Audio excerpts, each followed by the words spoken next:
I think we have 3 members. I see Ms. Rodriguez and Mr. Blumenfield. I will call the roll. Councilmember Marquise Harris Dawson. Present. Councilmember Cedillo. Not here yet. Councilmember Blumenfield. Blumenfield present. Councilmember Lee. Not here yet. And Councilwoman Rodriguez. Here. That's 3 members and a quorum, Mr. Chair. Thank you so much, Mr. Mejia. Good afternoon and to committee members, members of the public, members of our city team. We are going to begin this meeting by taking public comments on agenda items. Our goal is to get to as many speakers as possible. We'll then move through the agenda one item at a time, listen to the staff presentations, and deliberate and vote on those items accordingly. Before we go to public comment and hear the rest of the rules for public comment, I'm going to ask members, I believe Mr. Bonin has joined us, if members of our Department of City Planning team or council offices have amendments that they'd like to put forward before public comment. Now is the time, and we'll begin with council member from the 11th District, Mr. Mike Bonin. Thank you, Mr. Harris-Dawson. Appreciate the time. The items I'm speaking on today are items 7 and 8, which is regarding Mount St. Mary's University in Brentwood. Those of you who have been on this committee for a few years know that every 2 or 3 years there's a big controversy in this committee over a school in Brentwood and its discretionary approvals. It was the Archer School, and it was the Brentwood School, and today we have Mount St. Mary's. There's a lot of differences and a lot of similarities between those institutions. The differences are that Archer and Brentwood School sit on Sunset Boulevard. Mount St. Mary's sits atop, the very top of Bundy Canyon, which has opportunities and which has risks.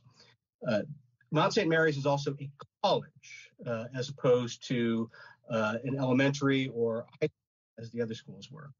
This is actually a very important and significant college in Los Angeles. More than 60% of Mount St. Mary's graduates go into healthcare and related fields such as social work. They have the highest proportion of Pell Grant recipients of any institution of higher learning in LA County, and one of the highest in the country. 98% of the students receive financial aid, and a quarter of them come from families living below the poverty line. 83% of the students enrolled are women of color, and half of them are the first in their family to go to college. 90% of the students are from LA County, and nearly 2/3 from the city of LA. Third difference is the length of time the schools have been in Brentwood. Archer School is the newcomer from the 90s, Brentwood School in the 70s. Mount St. Mary's opened in 1929. So Mount St. Mary's has probably been in Brentwood longer than anybody who will be calling about this item today. The fourth difference is this is a much smaller project than those others. This is about building a new gym. It's not about a big master plan for the campus. It's not about any changes in enrollment. Essentially a gym and a pool. The similarities, though, are this school, this location, like anything really in Brentwood, suffers from extreme traffic congestion. And it also suffers from very extreme high fire rates.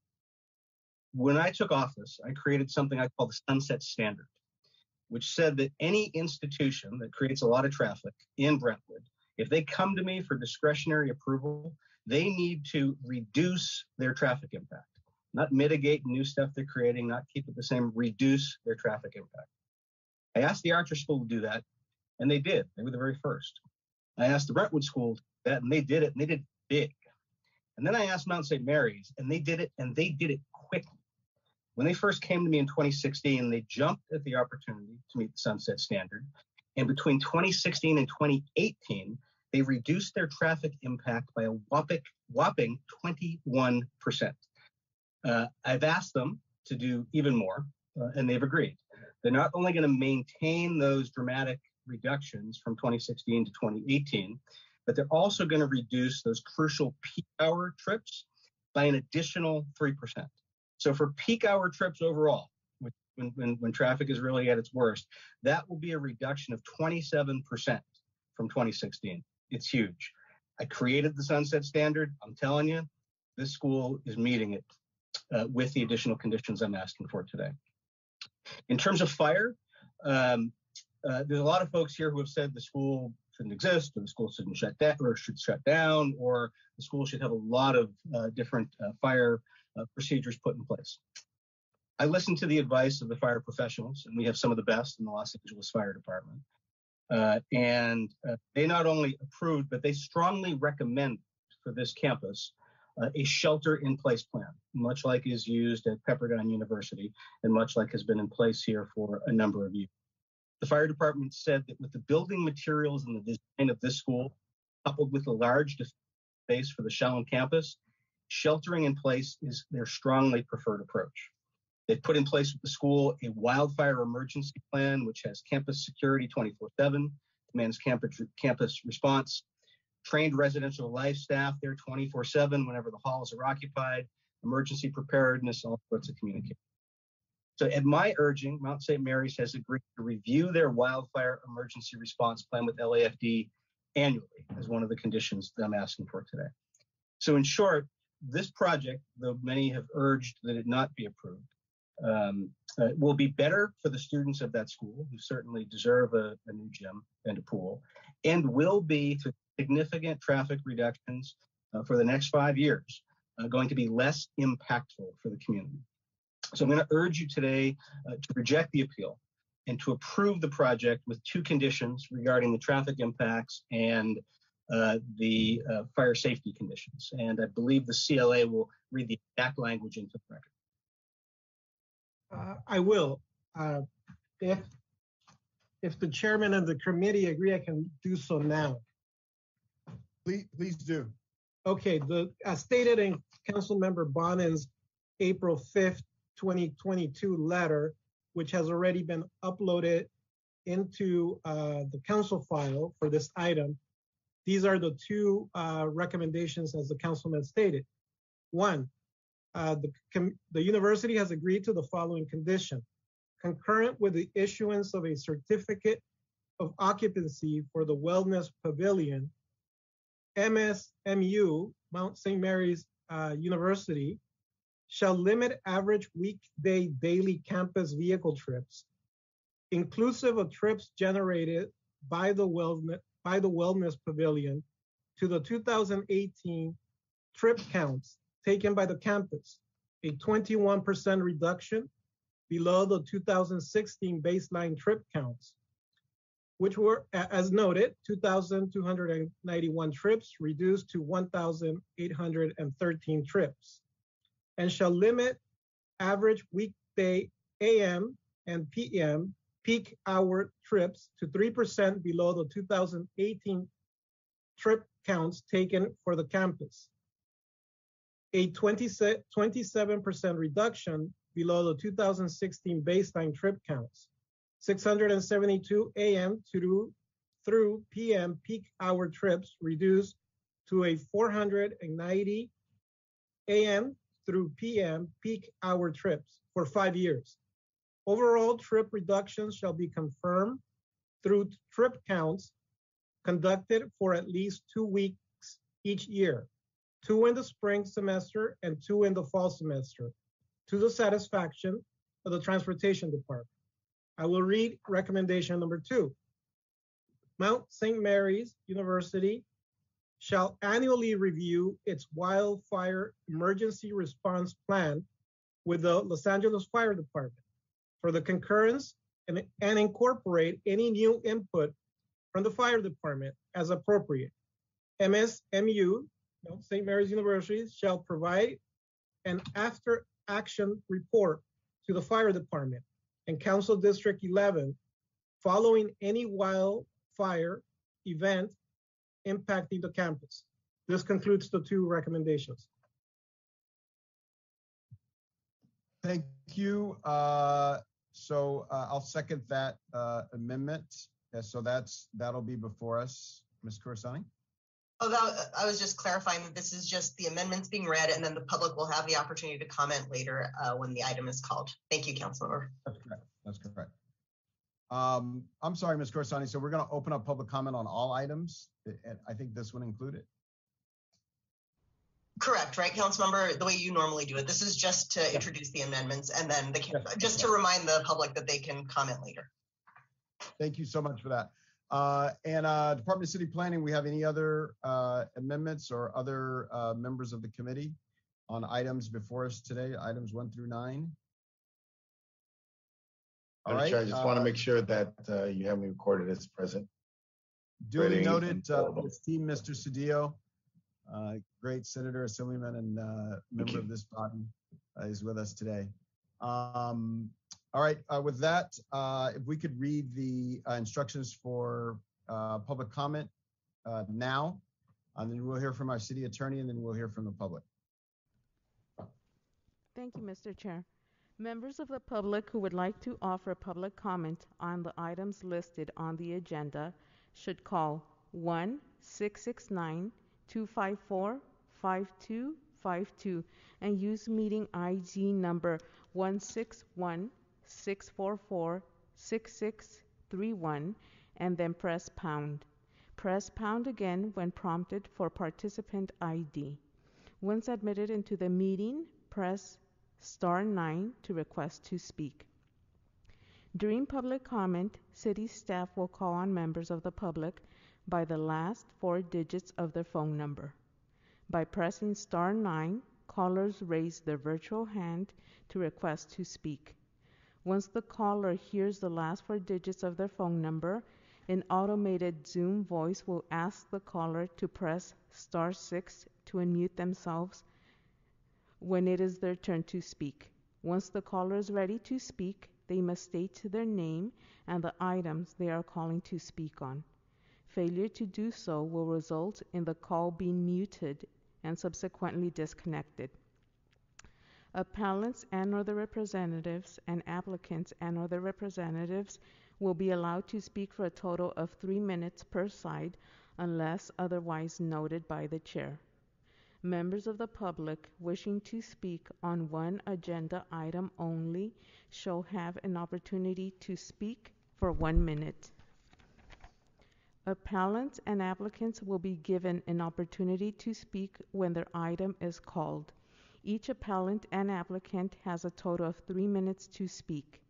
An appellant can choose to have a single representative speak on his or her behalf or divide the 3 minutes among his or her team.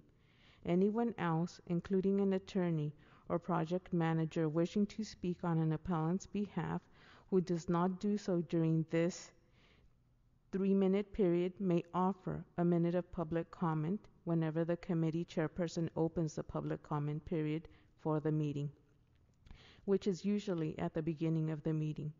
Therefore, we expect that appellants and applicants have their respective teams assembled and ready to present at the appropriate times today. Members of the public wishing to speak on more than one item shall state that and shall be allowed to speak for a total of 2 minutes. Failure to raise your hand to speak in a timely manner before the comment period for the item ends results in forfeiture of the opportunity to participate in public comment for the item. Mr. Chair, if I may, for the record, a community impact statement has been submitted by the Studio City Neighborhood Council for Agenda Item 4 in support of the matter, and a community impact statement has been submitted by the United Neighborhoods Neighborhood Council for Agenda Item 6 against the matter unless amended.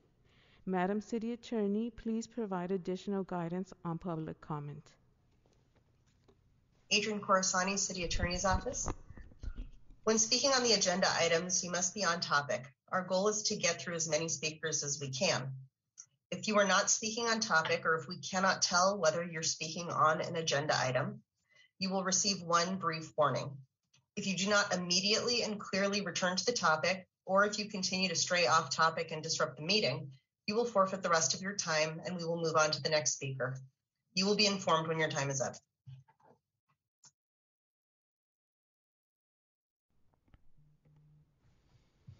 All right, it looks like we have about 25 people in the queue with 2 neighborhood councils, so we'll allow for a maximum of 35 minutes for public comment. And remember, you'll have 1 minute, as we said in the instructions, you'll have 1 minute on an item. and then an additional minute for public comment unless you're a neighborhood council that submitted a community impact statement. And so with that, we'll go to the public.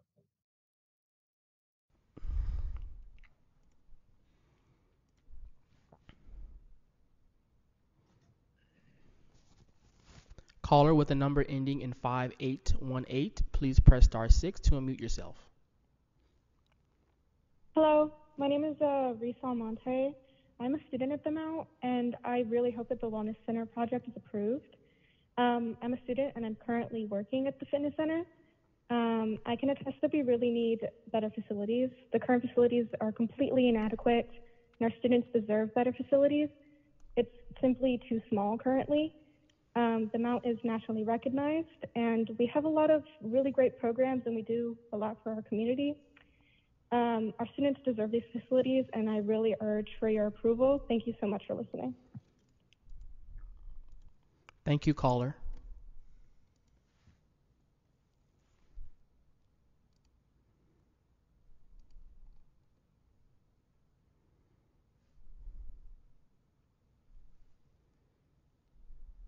Caller with the number ending in 9163, please press *6 to unmute yourself.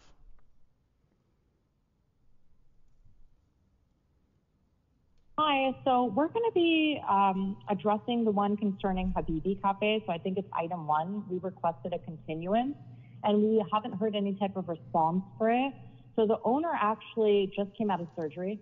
She's heavily medicated, so she actually hasn't had time to really review the information, nor is she present.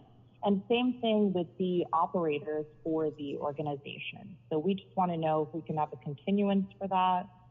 It's also Ramadan, so most of our staff is fasting. I'm actually just slightly a representative of it. I don't have any authority for the corporation. So we really can't convene with it today. Thank you, caller.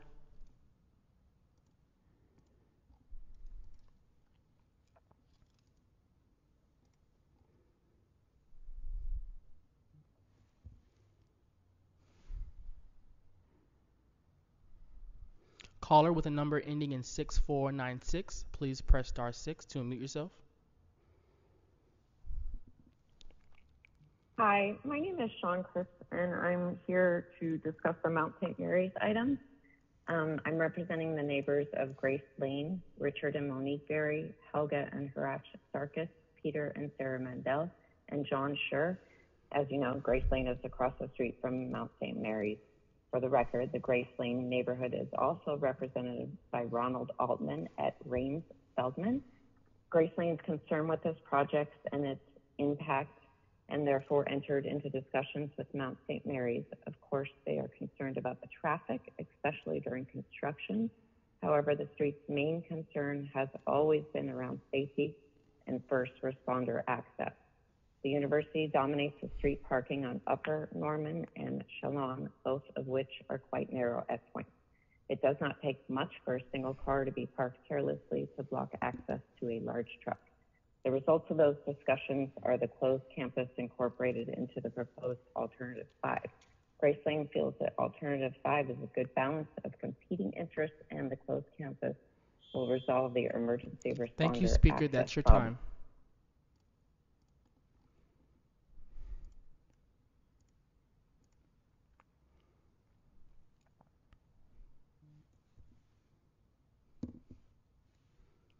Caller with a number ending in 2908, please press *6 to unmute yourself.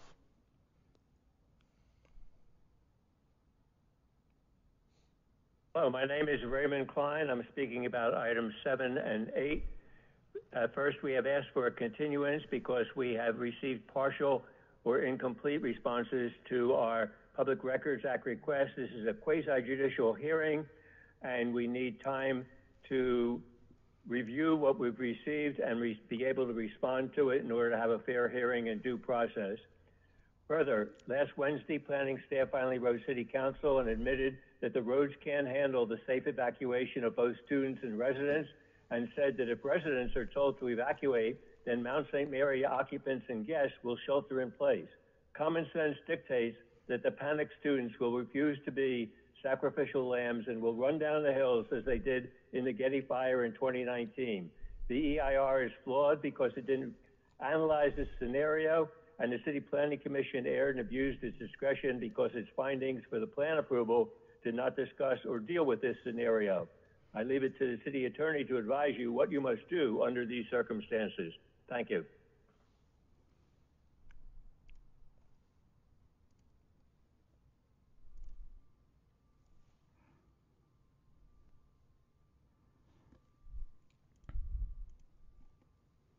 Caller with a number ending in 3032, please press star 6 to unmute yourself. Good afternoon, Committee Chair Harris Dawson, and body members and members of the public. I am Cyrus Mason and President of the Empowerment Congress North Area Neighborhood Development Council. We did submit a position statement back in 2019, but we did not submit a CIS, so I'll take the minute. Not much has changed in our position over the last 3 years. And in short, we do urge this body to uphold the Plum decision issued on August 17, 2019, to support the appeal of Gene Frost and the West Adams Heritage Association, dated February 16th of 2021, to support the CRLA Hoover requirement for a minimum of 15% affordable housing units for the area, to support WAHA's concern for cumulative impacts, and to support the community's need for adequate underground parking and true affordable housing, which services low income and extremely low income individuals in South Los Angeles, and which is not comprised of units that are geared more towards students and less towards family. I yield the rest of my time. Thank you.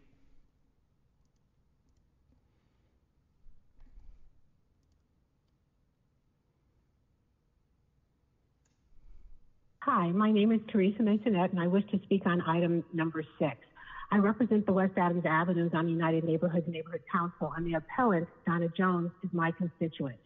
Here are the facts. In 2012, during the construction of the Expo line, Metro was informed of the 3 protected century-old sycamores on the site. Metro then installed protective fencing and irrigation, as well as planting 7 additional sycamores in the grove. In January 2017, Metro issued an RFP for a joint development project, which could have included preservation of the sycamores, but it didn't. The developers prepared a tree report, which also identified the 70-foot sycamores as protected. So they too knew about the trees, but also chose not to present the vital information to the community. The disclosure failures of Metro and Watt Company prevented the community from making an informed decision. We ask the committee to uphold the appeal and request a minor redesign of the development to preserve the protected sycamores and commit to shade tree equity in the Crenshaw area. Thank you.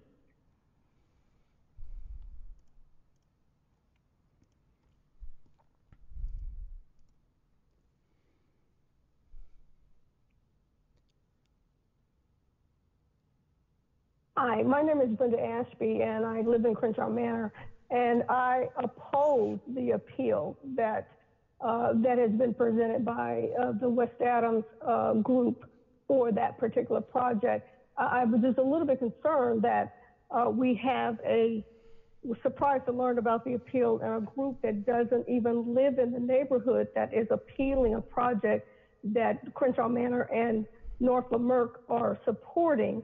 As far as the Watts Company has been presented all the information that's needed for this project, the presentations, and on those presentations, you did not see any of the current landscaping being left in place.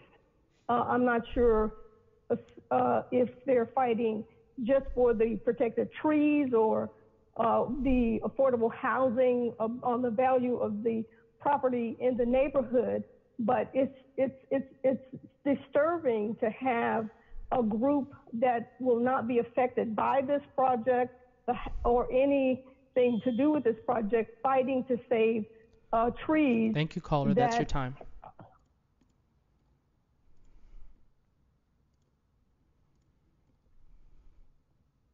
Caller with the number ending in 0961, please press star 6 to unmute yourself. Hello, my name is Heather Schrader, and I'm a Mount St. Mary's University alumna. I'm here today to express my support of the Wellness Pavilion project and to urge you to support this project as well. Because wellness is a key concept for Mount St. Mary's students and graduates, like myself, the Wellness Pavilion will be a much-needed facility dedicated to health and wellness. It will replace a shed with minimal exercise equipment with an up-to-date facility, no different than those found at neighborhood middle and high school. It will be located on the existing campus and serve existing students and will not increase traffic. The Wellness Pavilion will allow the university to continue to support the holistic health and wellness of our students, mental, physical, emotional, and spiritual, so that they can become resilient leaders. As an institution committed to fostering leadership and service, Mount St. Mary's graduates need to be healthy to carry forward our founders' calling to respond to the pressing issues facing society. I'm a proud graduate of the school that established the first undergraduate nursing program in California and continues to be one of the most diverse and transformational universities in the country. I support the plan for a new gym, and I hope to see you. Thank you.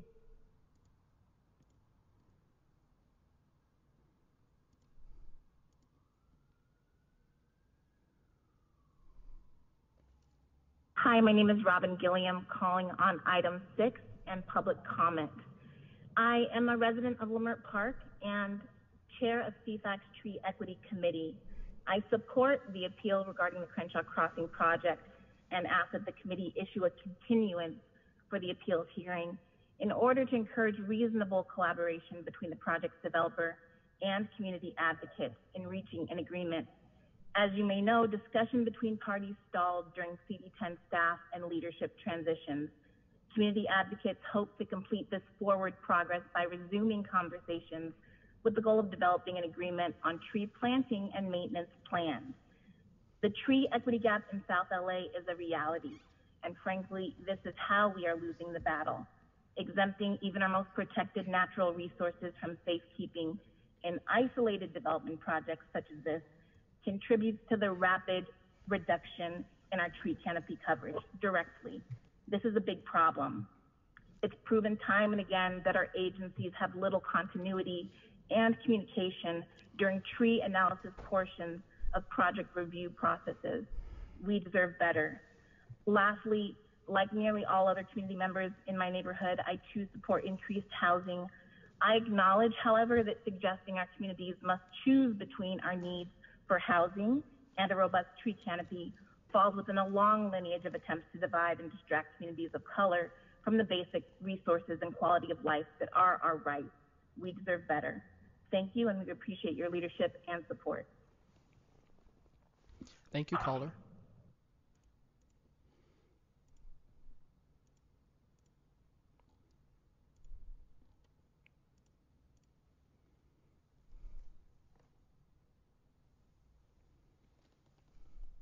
Caller with the number ending in 5800, please press star 6 to unmute yourself.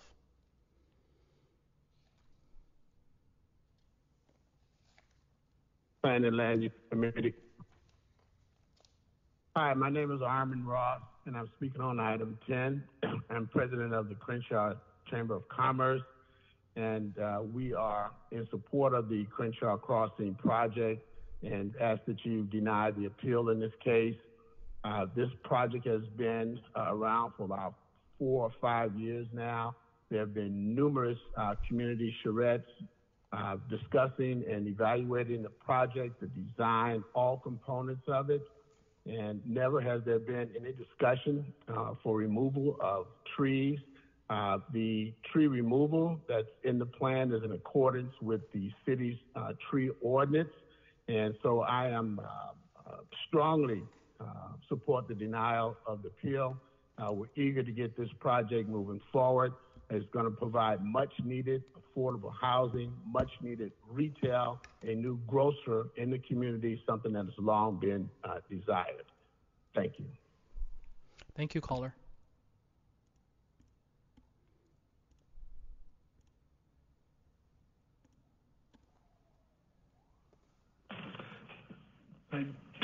First, I would like to thank Councilman Bonin for his support. My name is Kevin Barry, and I'm an advocate for Mount St. Mary's Wellness Center, who wholeheartedly agrees with what the councilman has said. At the start of my career, I was certified by the YMCA as a wellness counselor, and prior to coming to the Mount, I worked at Philadelphia College of Osteopathic Medicine. I am familiar with the importance of wellness and how mind, body, spirit is intertwined to a fully developed person. A recent study showed that nationally, 11% of college students self-reported their health as fair or poor, which is why when I heard that 66% of Mount students self-report that they are physically unhealthy, I grew concerned and became committed to make a difference. Our collective goal is to reverse this trend and to ensure that at least 2/3 of Mount students are equipped with positive health, energy, and resilience as they enter their careers upon graduation. I urge you to join us on this mission and give us the opportunity to change lives. Thank you.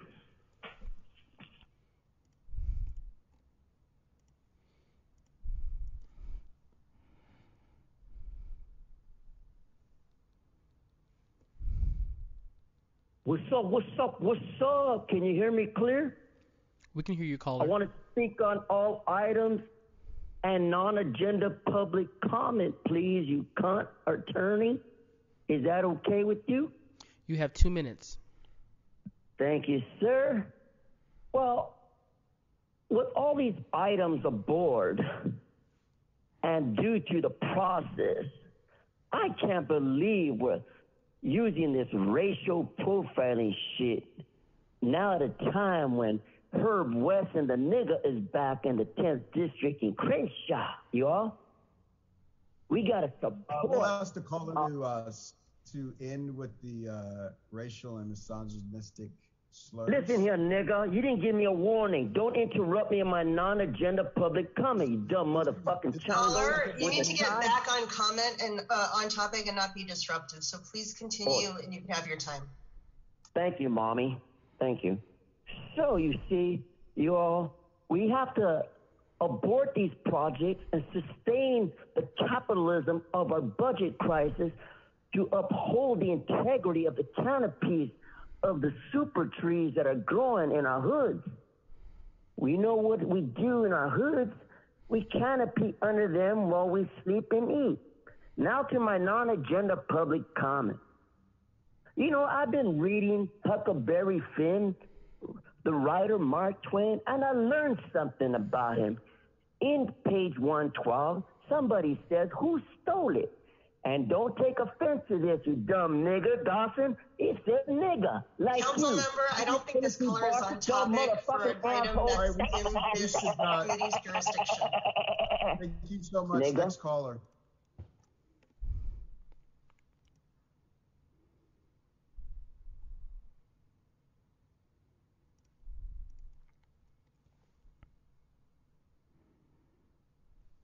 Caller with a number ending in 4456, please press star 6 to unmute yourself.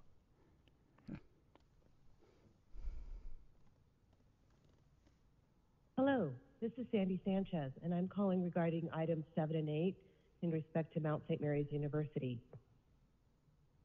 I am a 1993 graduate and the 2020 chair of the Los Angeles County Business Federation, and I wholeheartedly support this project. Current and future students deserve an adequate wellness center, both for their mental and physical health. This facility has been adequately planned by city experts and consultants with expertise in the field of development. Their expertise has garnered an appropriate plan to be constructed and mitigated, utilizing all the latest building codes and fire protection standards. Mount St. Mary's educates all our first responders, nurses, health technicians, etc. And in an emergency, they will be here for us to protect us and take care of us. We need to graduate good, healthy students, and I urge you to please support this project. Thank you. Thank you, caller.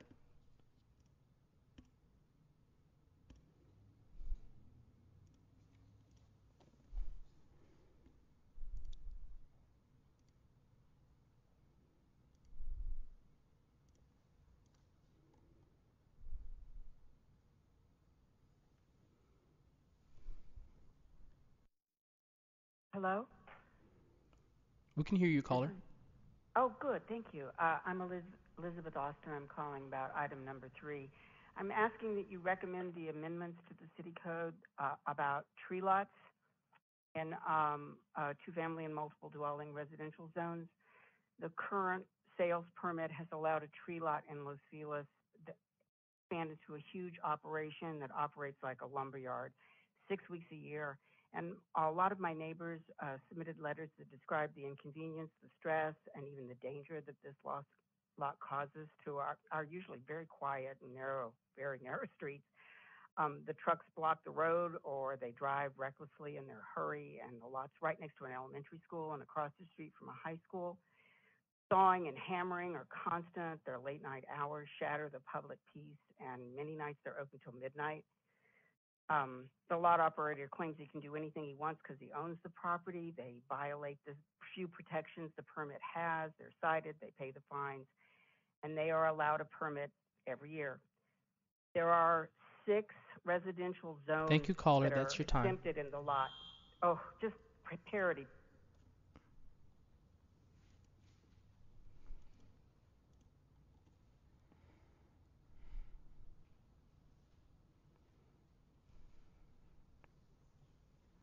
Hello, I would like to just get a point of clarity. I'm a council member for the Los Feliz neighborhood, and I'm not sure if that entitles me to additional timing.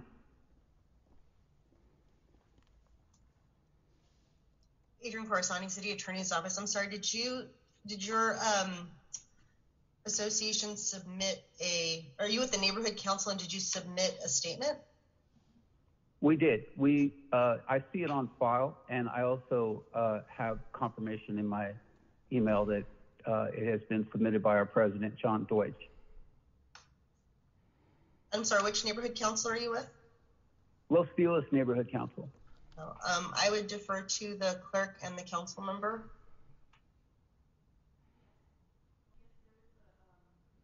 There was a community impact statement submitted. Okay.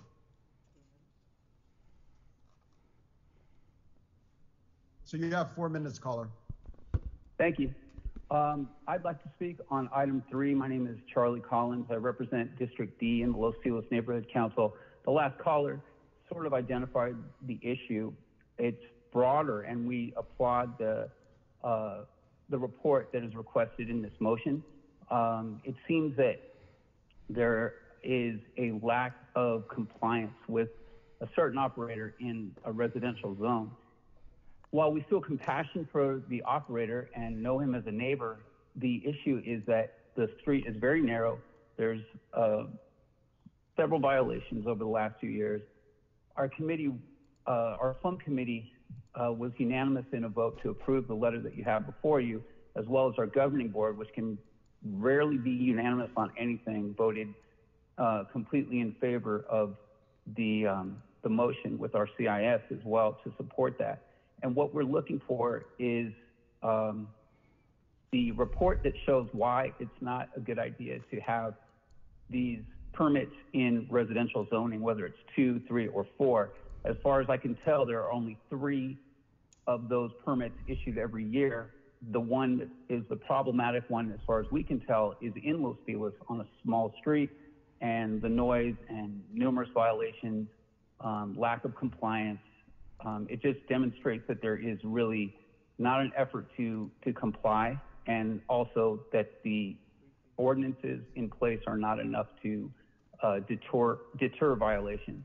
We just want to make sure that this report is timely. The applications for permitting are coming up again very soon, and this has been in the process since before our current council member is in place. This started with as far back as David Rue's office was concerned, and we have submitted at least 2 letters as a neighborhood council, and I just urge the committee to move this forward, and that we get some information on how the permitting can exist in R2, if at all. And we hope that it does not, and that there are hard examples to show why that is the case from whoever does the report and investigation. Thank you.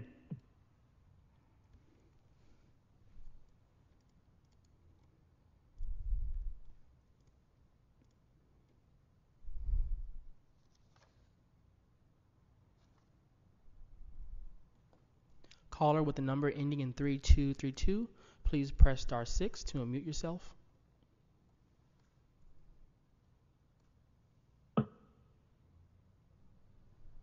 Good afternoon. My name is Steve Weston. I'm with the University of Southern California. Thank you, Chairman, council members, and the community for the opportunity to speak. I'd like to speak on item number 9. We continue to oppose this project. We've already submitted a letter to city planning to that effect. The feeling of the university is that the project is out of scale with the surrounding area and lacks adequate parking. Furthermore, the NSO that was established as a tool to protect community residents from out of scale developments, the project as proposed is in violation of that ordinance as well. We do support development on this site and would welcome projects that are more in keeping with the NSO and the community. Thank you.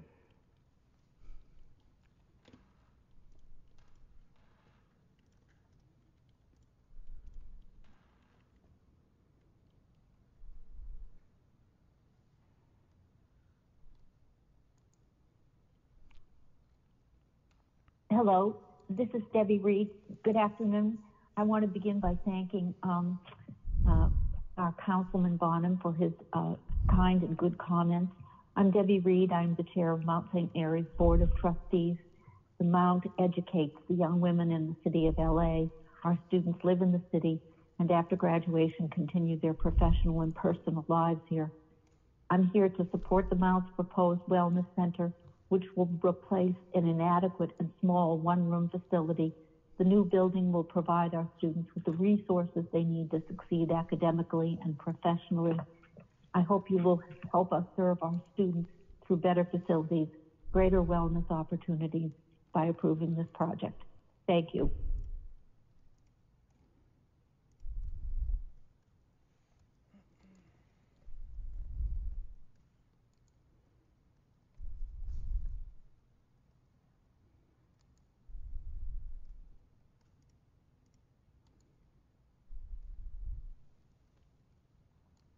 Caller with the number ending in 6034, please press star 6 to unmute yourself.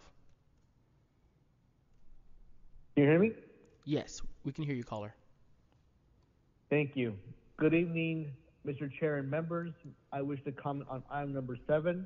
My name is Chris Wilson, representing the LA County Business Federation. We wish to express our full support of the Mount St. Mary University Wellness Center project. The proposed MSMU Wellness Center will serve as the campus's North Star and be a grand central station for health, sports, and stress reduction, everything to this need to master the art of living vigorously. Additionally, the project would provide a career path into the healthcare field. Preparing healthcare workers has always been a priority for MSMU. More than 60% of students enter the field after graduation.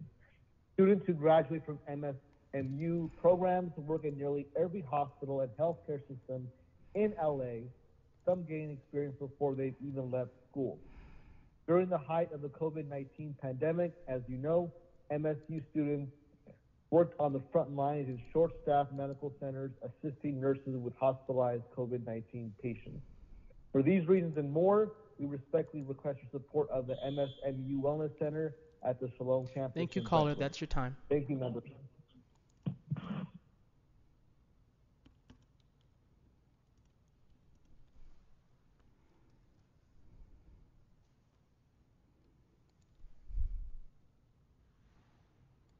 Caller with the number ending We can hear you, caller.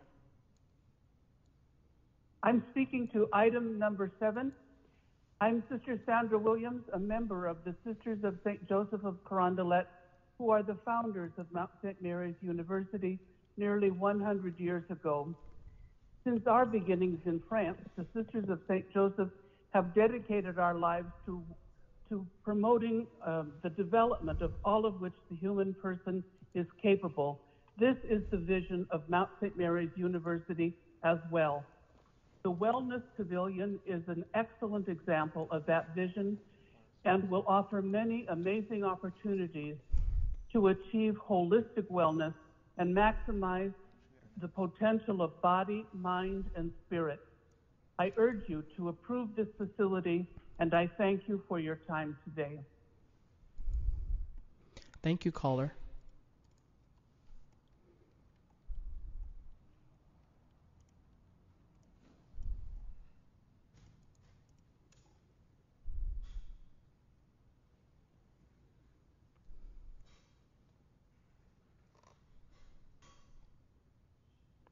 Caller, please state your name and which items you're speaking on.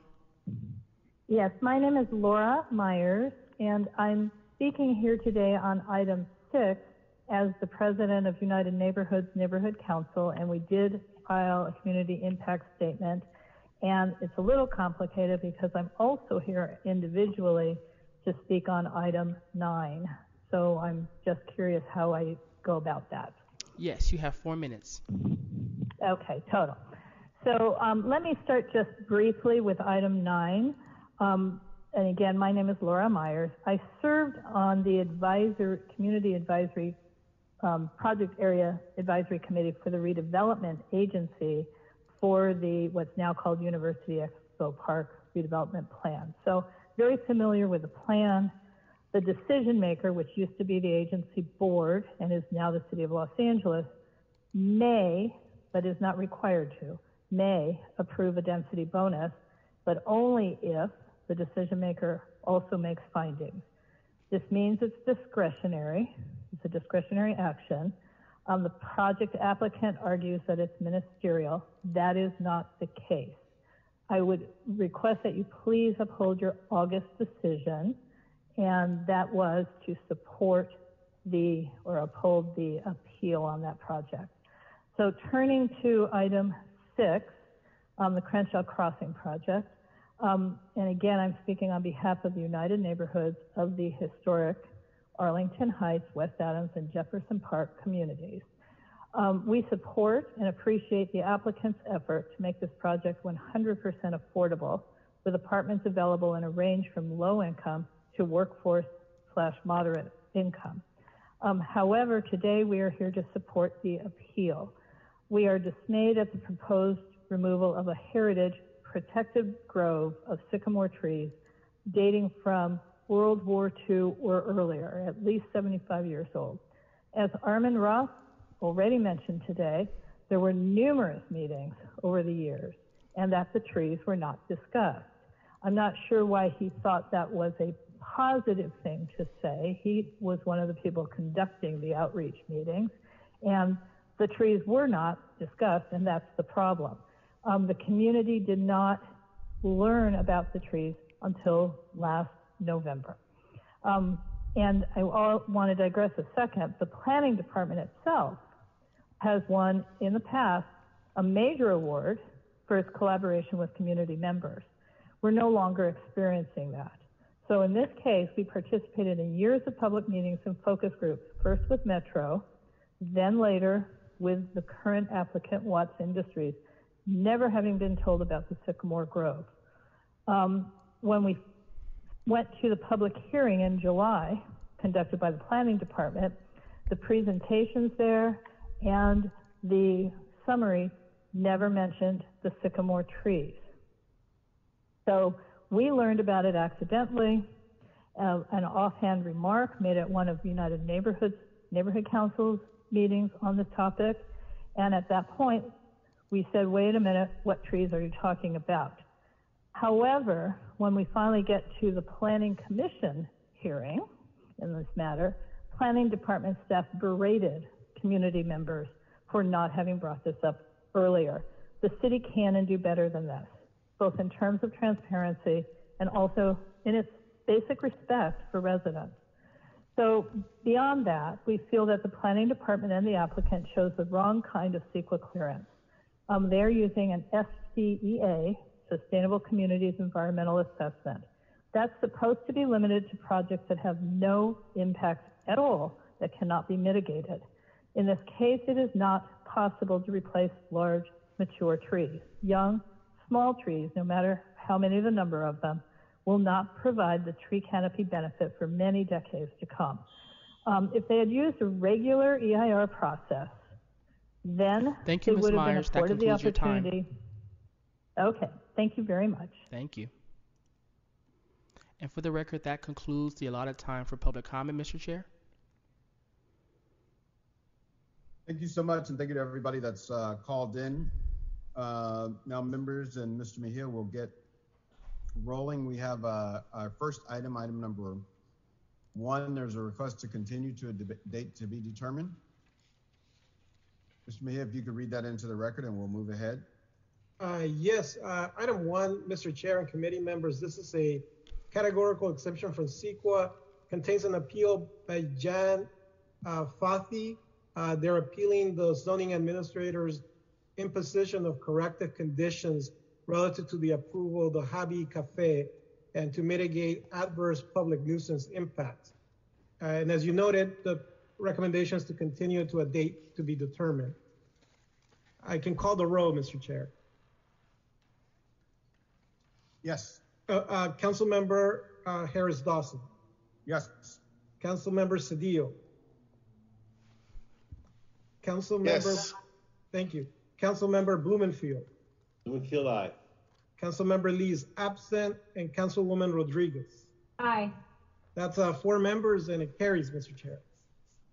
All right, thank you, Mr. Meehan. So today on our consent calendars, we have items number 2 and 4. Chair is recommending we adopt those items on consent. If you could read those into the record and call the roll, Mr. Mejia. Yes, item 2, Councilman and committee members, this is a motion, Raman, O'Farrell, Martinez, Harris Dawson, Koretz, Blumenfield, instructing the Department of Building and Safety, along with the city attorney, the Climate Emergency Office, to report in 180 days with a plan for the implementation of an ordinance that would require decarbonized construction of all new residential and commercial buildings. I will call the roll. Councilmember Harris Dawson. Yes. Councilmember Cedillo. Yes. Councilmember Blumenfield. Blumenfield, aye. Councilmember Lee's absent, and Councilwoman Rodriguez. Aye. That's 4 members, and it's adopted, Mr. Chair. Item 4, it's a categorical exemption from CEQA and a report from the Cultural Heritage Commission relative to the inclusion of oil can Harry's located in I believe now it's CD4 in the list of historic cultural monuments. Recommendation is to approve the inclusion in the list of historic cultural monuments. I will call the roll. Councilmember Harris Dawson. Yes. Councilmember Cedillo. Yes. Councilmember Blumenfield. Blumenfield, aye. Councilmember Lee is absent, and Councilwoman Rodriguez. Aye. 4 members, and it carries, Mr. Chair. Excellent. That takes us to item number 5, Mr. Mejia. Item 5, this is a communication from the mayor relative to the appointment of Ms. April Sandiford to the West Los Angeles Area Planning Commission. All right, do we have Ms. Sandiford with us? Yes, I'm here. Excellent. Good afternoon. It's good to see you. If you could just take a few minutes to introduce yourself and talk to us about your willingness to serve in this capacity and what you hope to accomplish on behalf of your neighbors and community. Absolutely. So let me just pull this up really quick. So good afternoon. My name is April Sandiford, and I'm very honored to be here today. As a native Angelino, my knowledge and experience with Los Angeles is very personal. My great-grandmother, Beatrice Goodwin, made her home along the Alameda Corridor, as did most African-American families that came to California during the Great Migration. She instilled in me a love for the city and my community. She would never call herself this, but she was the first community activist ever to come into my life. She was a fierce advocate for the health and wellness of her community until she passed at 103. And because of this, so am I. My time at 32nd Street USC Magnet School also had a huge impact on my life. It was there that I met my tribe, and we have been friends for more than 30 plus years. As an undergraduate student at LMU, during my first urban studies class, my professor, Dr. Pete Hoffman, said, My goal is to ensure each of you leave this program as well-informed citizens prepared to advocate for your communities, and I've done my best to continue to live up to that mandate. While I grew up in South LA, I've been in the West LA area now for about 14 years. Professionally, I've spent my time addressing issues impacting the community that raised me, but personally, I've been focused on how to improve the community I now call home. Currently, I am the program manager for the South Los Angeles Transit Empowerment Zone, also known as Slate Z.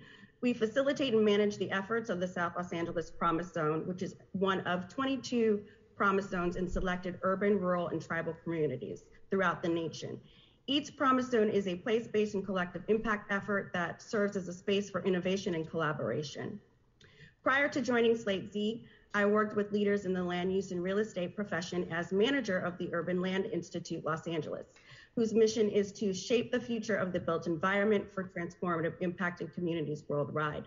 The Urban Land Institute opened my eyes to the arduous process of city planning and development, but it also taught me where the average person can find resources to support their community. Prior to that, in my role at the Loyola Marymount University Center for Urban Resilience, also known as CURES, I served as the operations manager. I had the privilege of managing our community programs in Compton and South LA. I worked with LAUSD and charter school teachers to develop after-school programs that introduce students to the myriad of career opportunities that exist within the STEAM profession by engaging them in such activities as quantifying the impacts of urban noise on bird populations, water quality testing, urban garden development, and wildlife observation. Throughout my career, I've been involved with a number of nonprofit organizations such as the Friends of Ballona Wetlands, the Bay Foundation, Heal the Bay, Mar Vista Family Center, and the Westside Urban Forum, to name a few. I received my Bachelor of Arts degree in Urban Studies and my Master's degree in Civil Engineering with an emphasis in urban ecology, both from Loyola Marymount, and I'm definitely a very proud double Lion. And lastly, I'll close with a short story. It was about 6 years ago, I decided to commit to public transportation, and I literally just drove my car for the first time about a year ago. And that was only because someone told me that if you don't start your car on a regular basis, it will stop working. And of course they were right. But that decision, it allowed me to immerse myself into the community fabric. I discovered new small businesses to support, became friends with the drivers on the Culver City #1, started using the bike paths to get around the neighborhood, to the wetlands, and to the beach, and then also uncovered new resources in the community. And then being the chatty Kathy that I am, I made it my mission to learn as much as possible about these resources and shared the information with anyone and everyone who was willing to listen. And lastly, I'll just share the other benefit of public transportation is the ability to watch the community grow and change in real time. So I can remember when Ivy Station was just a parking lot, I used to drop off my car in before I got to the expo line to head downtown. Now it's this vibrant community center. And because development serves as an economic driver for communities, I believe it is most impactful when it can be done in a way that is in line with the community's visions and goals. Thank you all for your time. Thank you so much. That was a very inspiring and thorough introduction. We really, really appreciate it. I think you brought smiles to a lot of our hearts and hope to a lot of our minds about what the future holds for our city. Any questions or comments from members of the committee? If not, I'll move that we forward this enthusiastically to the full city council for full council support. Mr. Mejia, can you call the roll? Yes, Mr. Chair. Councilmember Harris-Dawson. Yes. Councilmember Cedillo. Yes. Councilmember Blumenfield. Blumenfield, aye. Councilmember Lee is absent, and Councilwoman Rodriguez. Aye. That's 4 members and unanimous, Mr. Chair. Excellent. Congratulations. We look forward to forwarding your nomination to the full council and then to the mayor's office. Thank you and look forward to serving alongside you. Thank you very much. Mr. Mejia, that takes us to item number 6. Yes, Councilman, item 3, I think was skipped. I don't know if you want to consider that or if you want to go directly to 6.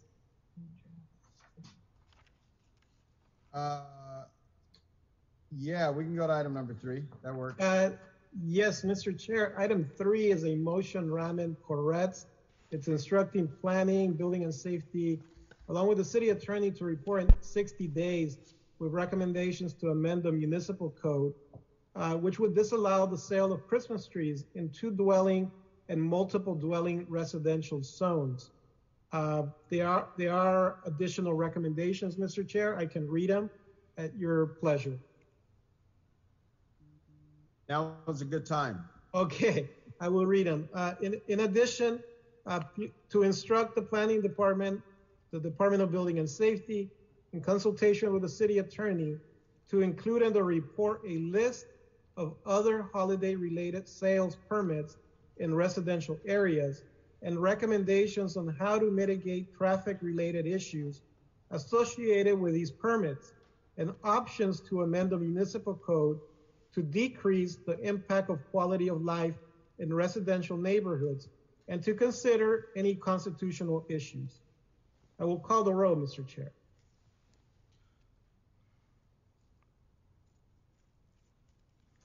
And the recommendation therein is to approve as adopted as amended. Councilmember Harris Dawson. Yes, I'm sorry, Mr. Mejia, we have a hand raised. I was talking on mute. Mr. Blumenthal would like to speak before we go to a vote. Yeah, no, and I'm fine with moving the vote. I hope that the options are including the whole panoply of options in terms of just immediately yanking all the permits for these things. I haven't experienced this as a problem in my district. That doesn't mean the problems that other folks are experiencing aren't very real. But it seems like there may be a variety of solutions to deal with conditions and other things to make sure we don't throw the baby out with the bathwater, so to speak, and that we address the real concerns without just banning the sales of all the holiday stuff. Yeah, ditto to that, Mr. Blumenfield. I will confess that what jumped off the page to me was the focus on Christmas trees, because there's all kinds of street vending. I mean, you could sell Air Jordans and cause a traffic jam as well, and all kinds of other pop-up outdoor sales. So I just wondered why there was the focus on that particular symbol. But we'll look forward to the report back. Hopefully the issues Mr. Blumenfield raised, as well as those others, are addressed. If there's no other further comment, we can call the roll. Yes, and it'll be noted in the committee report to also consider other options as stated by Mr. Blumenfield. I will call the roll. Councilmember Harris Dawson. Yes. Councilmember Cedillo. Yes. Councilmember Bob Blumenfield. Blumenfield, aye. Councilmember Lee is absent, and Councilwoman Rodriguez. Aye. That's 4 members and unanimous, Mr. Chair. Excellent. That takes us to item number 6. Item 6 is a Sustainable Communities Project Assessment as the environmental clearance and an appeal by Donna Jones from the West Adams Avenue Association. She's appealing the Planning Commission's approval of a construction of two mixed-use buildings, which have 401 residential units. 61 of the units are for very low-income households, and 20 units for very low-income or households. Project is situated in CD10. All right. Do we have a report from Department of City Planning on this item? Yes, we do. Good afternoon, honorable members of the City Council. My name is Alan Como with the Department of City Planning. So item 6, as stated, is an appeal of the City Planning Commission's action on the Crenshaw Crossing project. As stated, the project is a construction and operation of 2 mixed-use buildings, including 401 residential units, with 61 reserved for very low-income households and 20 units reserved for very low to low-income households. And 40,454 square feet of commercial and community floor area on 2 different sites of Crenshaw Boulevard, which comprises approximately 4.19 acres. On December 16th, 2021, the City Planning Commission approved case number CPC 2019-5425-DB MCUP SPP SPR PHP in connection with the Crenshaw Crossing project. And on January 24th, 2022, an appeal was filed by Donna Jones with the West Adams Avenues Association from a portion of the Commission's decision.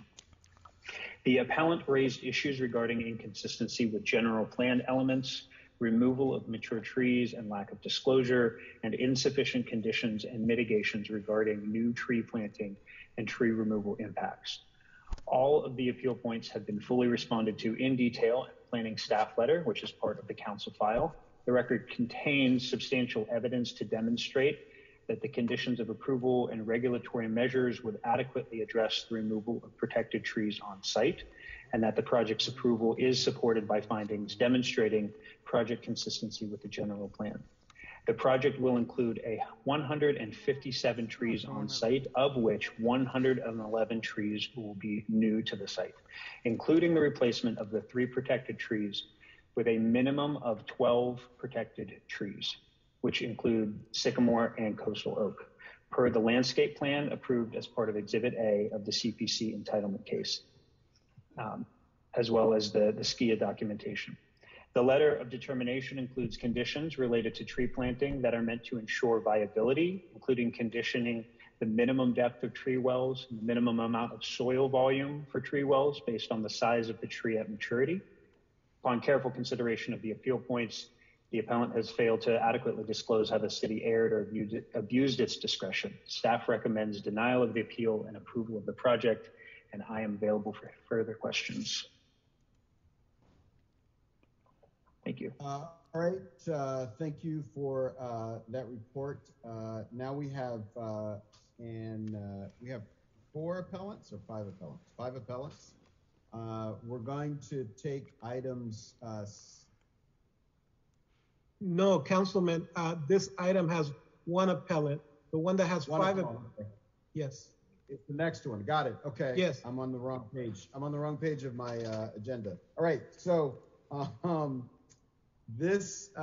so here we have an appellant and an applicant. We have appellant Donna Jones from West Adams Avenues Association for 3 minutes.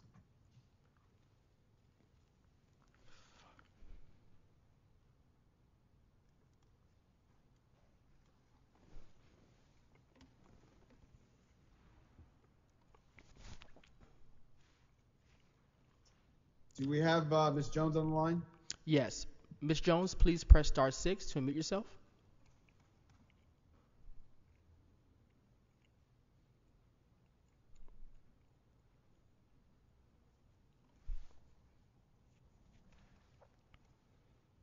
Hello?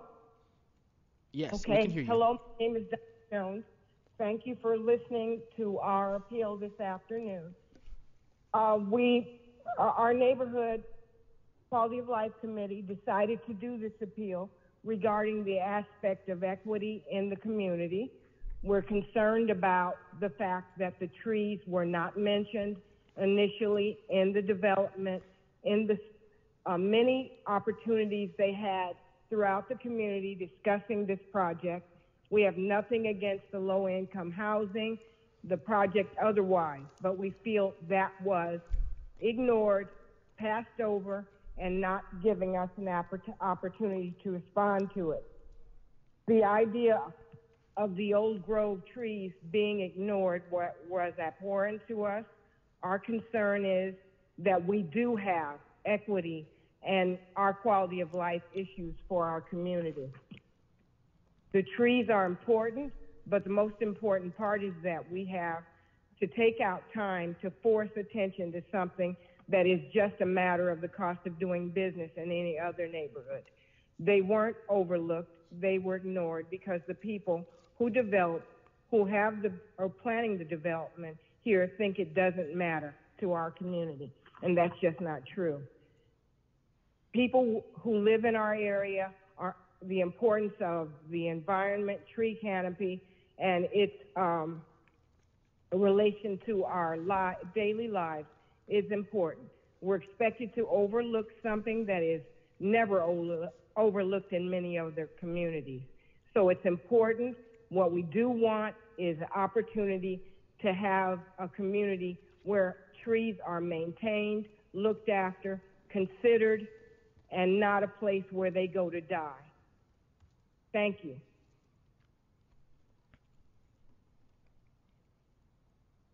All right, now we'll hear from our applicant's representative.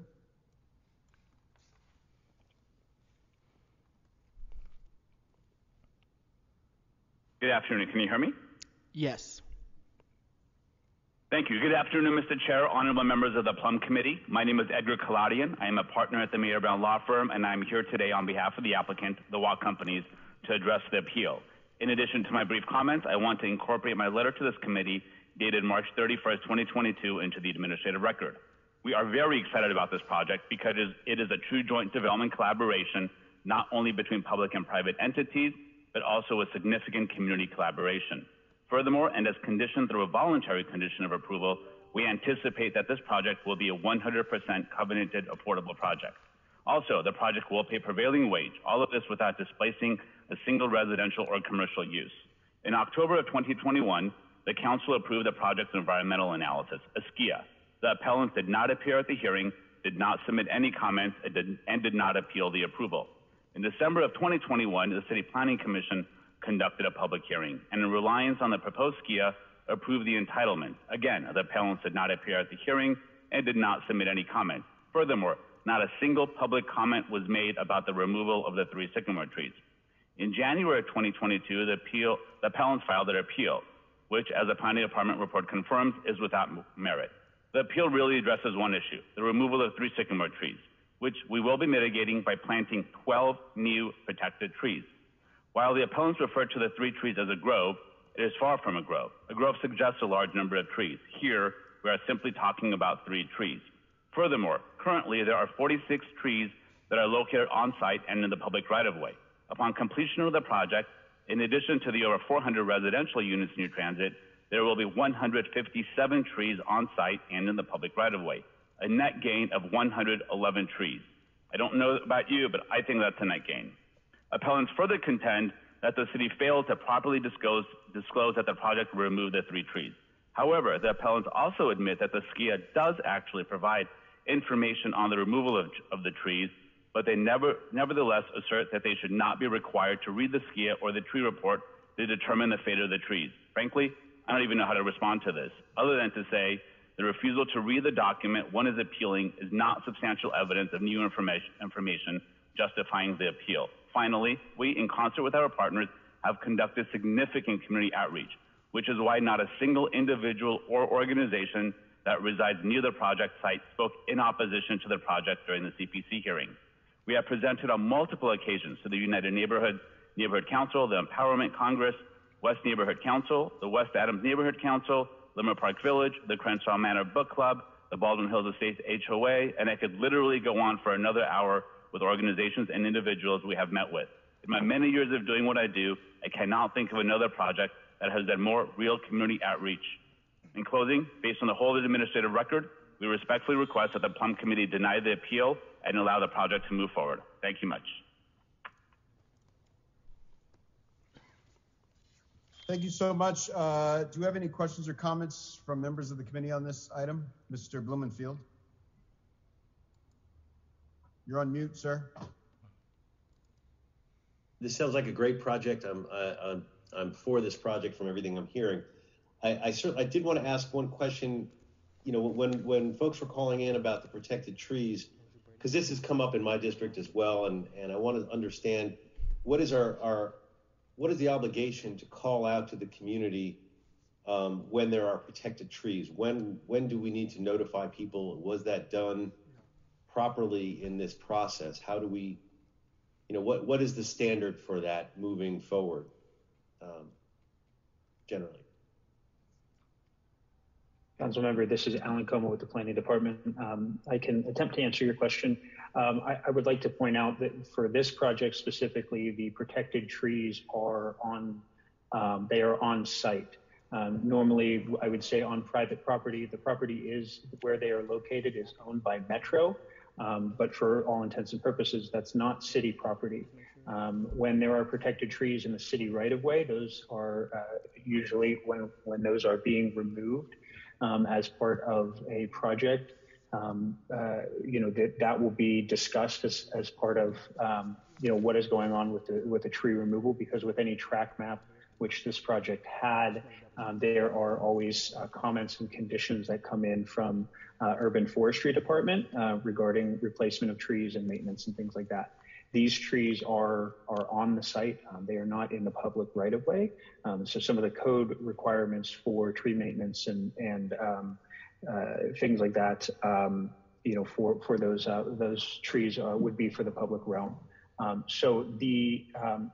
But in regards to noticing for this, because they are protected trees, it was something that was published in the SKIA document, the environmental document for this project, and that information was made available during the process. So hopefully that answers your questions. I'm not sure if there's anything else that I didn't address as part of your question, but I'm happy to try.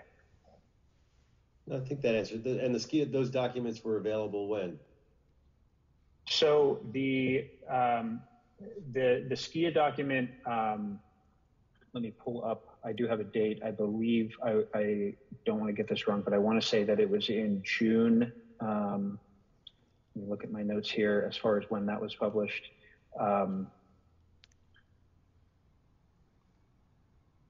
It was early in 2021 when the document was published. I'm not finding it here in my notes. It is in the Plum report that was submitted as part of this case. But it was early in 2021, and then that document appeared before the Plum Committee and the City Council in October of 2021, which both preceded, which then followed with the public hearing in front of the City Planning Commission. Okay. Thank you. You're welcome.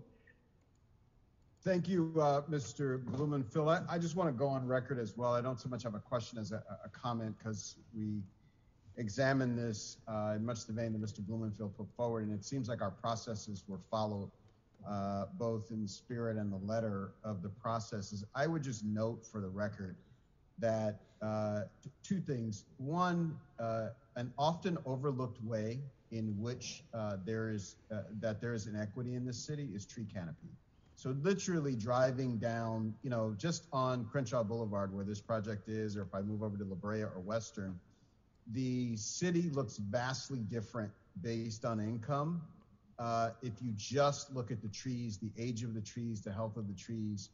And so it's not a small thing. I mean, again, I know there are lots of things to consider. Obviously, having places for people to live is as important, if not more important, than trees.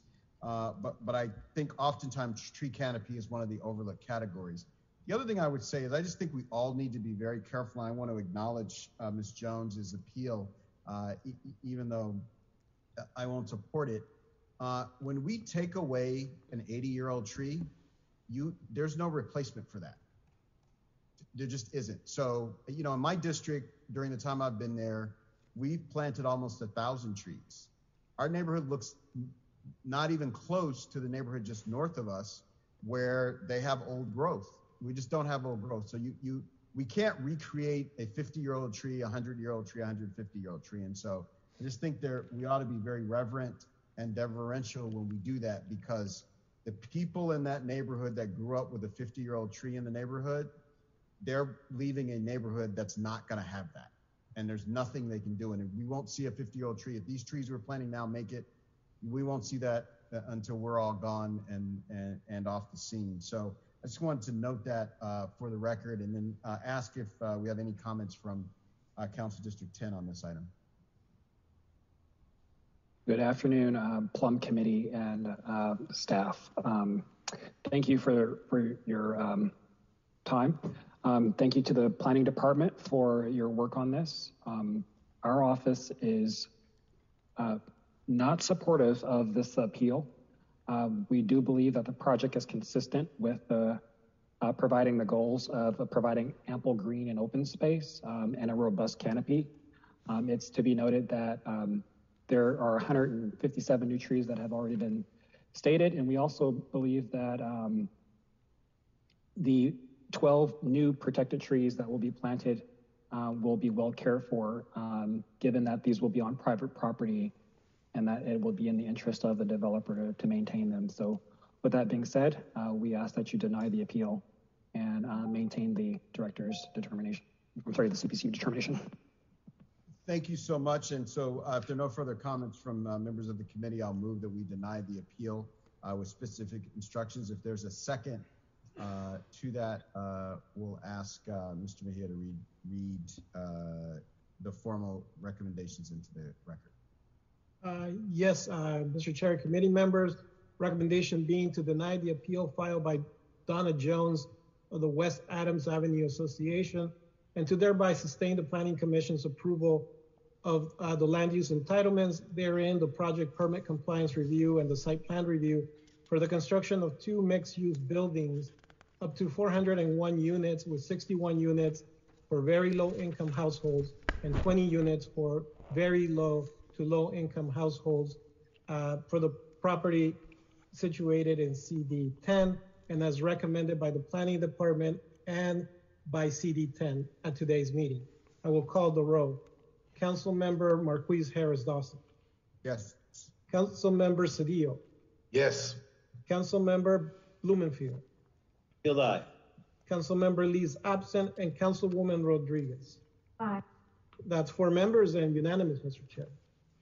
Excellent. Thank you so much. That takes us to items number 7 and 8, which we will hear together. Yes, these are interrelated, 7 and 8. They're located in CD 11, contains the environmental impact reports and related findings. Item 7 contains 5 appeals. This relates to the construction development of a wellness pavilion situated on the campus of Mount St. Mary's University and an outdoor pool area.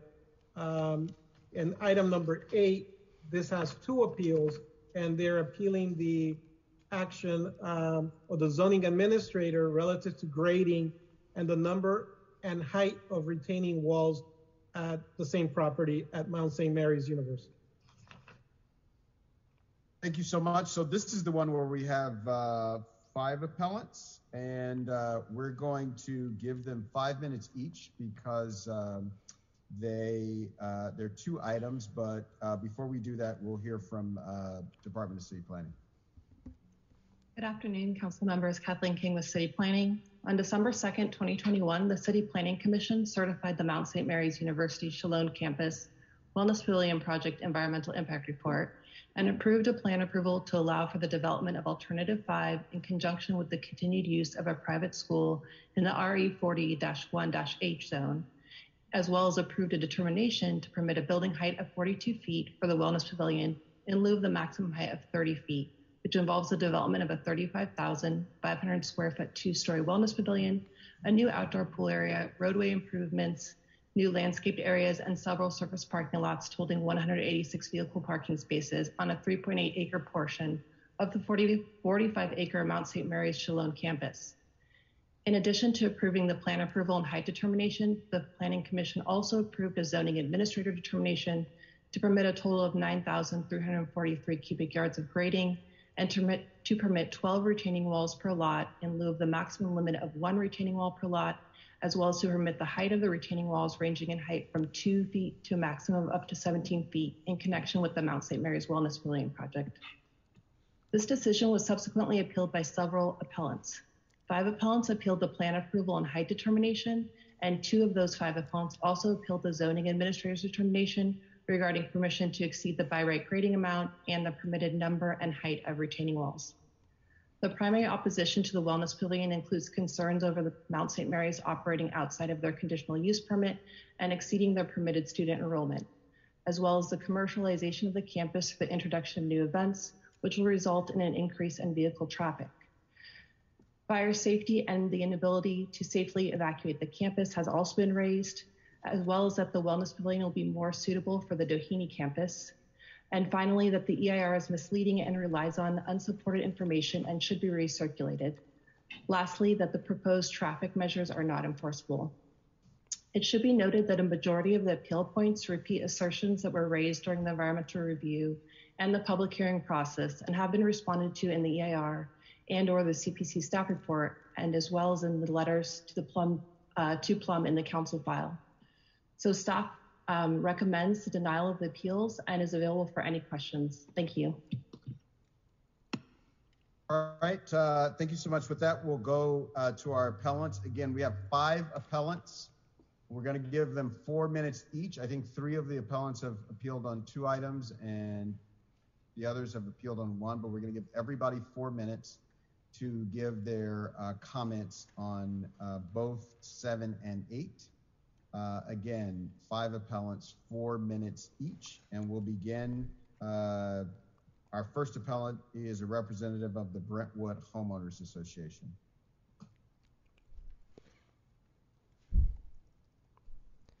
Kathleen Flanagan, please press *6 to unmute yourself.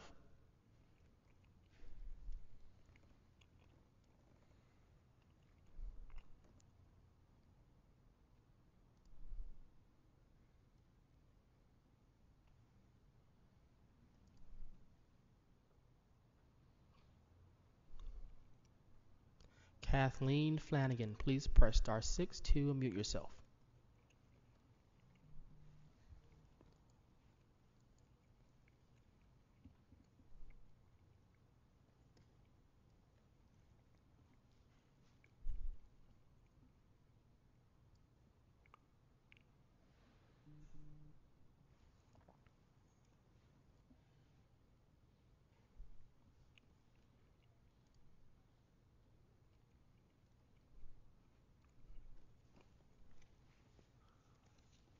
Mr. Chair, it seems as though Kathleen is having some technical difficulties.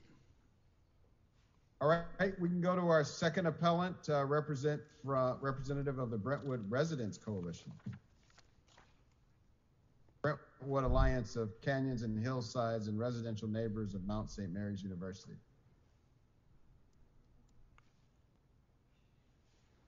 Douglas Carstens, please press *6 to unmute yourself.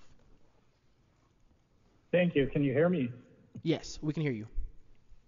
Thank you. Good afternoon. This is Douglas Carstens. I'm here on behalf of the Brentwood Residents Coalition and others. We sent a lengthy comment letter about the final EIR on July 13, 2021. Our bottom line message is that the EIR must be revised and recirculated if the project is to be considered further for approval. We support a continuance to do that. This EIR is a massive flaws that misleads the public with unsupported information and omits critical analysis. The project should be rejected outright because of the significant adverse impacts that cannot be mitigated.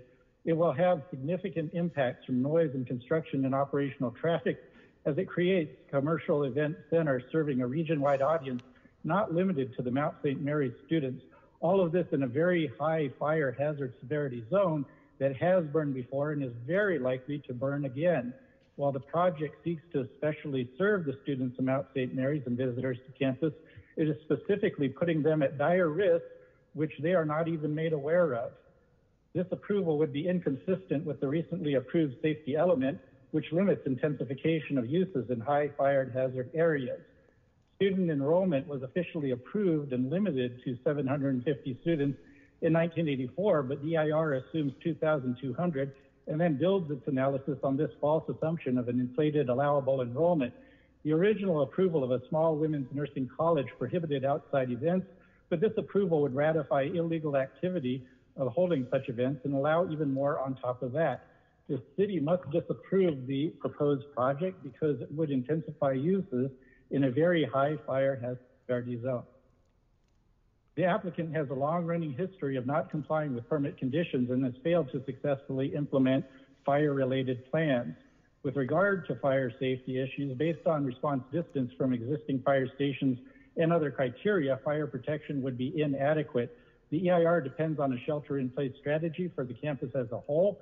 It is particularly important to establish that there are adequate fire flows and emergency access available to serve the project site.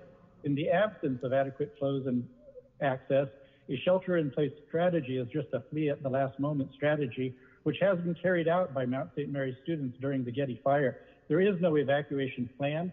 The closest fire station is 2.6 miles from campus, which is outside the 1.5 mile safe distance designated by the LA Fire Department. In addition to the fire safety issues, the EIR acknowledges that the proposed project would result in significant construction and operational traffic impacts. With regard to traffic, project traffic would significantly impact the use of Sunset Boulevard, a major arterial and city-designated disaster route used by hillside residents seeking access to the 405 freeway. It would significantly impact the use of local roadways and Bundy Canyon and Shallow Road by residents and firefighting equipment, especially should a wildfire occur during project operations and if project users do not shelter in place. Rejecting the proposed project is the best course of action, given the proposed project would result in significant unmitigatable noise, construction, and operational impacts, and it would put students, visitors, and neighbors at higher risk due to fires. Therefore, the city must overhaul and recirculate the EIR to comply with CEQA, or it must disapprove the proposed project. I'd also like to read the comments of Wendy Rosen, who is the president of Brentwood Residents Coalition. She is very disappointed to hear the council member Bonin talk about sheltering in place as a practical strategy for MSNU in case of fire. Contrary to what the council member said, fire experts advise shelter in place only as a last resort and refer to sheltering in place as sheltering to death. No one can force anyone to stay in place in an emergency. If history has taught us anything, people run from danger in an emergency, as they did in the Getty Fire when Mount St. Mary students ran down Bundy Canyon. That's your time. Thank you, Mr. Karstens. Thank you. I appreciate.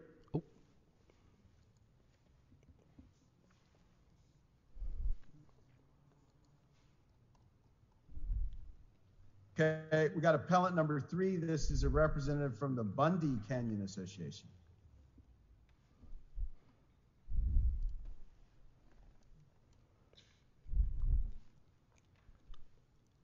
Jamie Hall, please press *6 to unmute yourself. Good afternoon. My name is Jamie Hall. I'm a land use and environmental attorney with Channel Law Group. I'm here today representing Bundy Canyon Association. I'm going to endeavor not to duplicate the comments of Mr. Karstens. First, I want to raise a due process objection.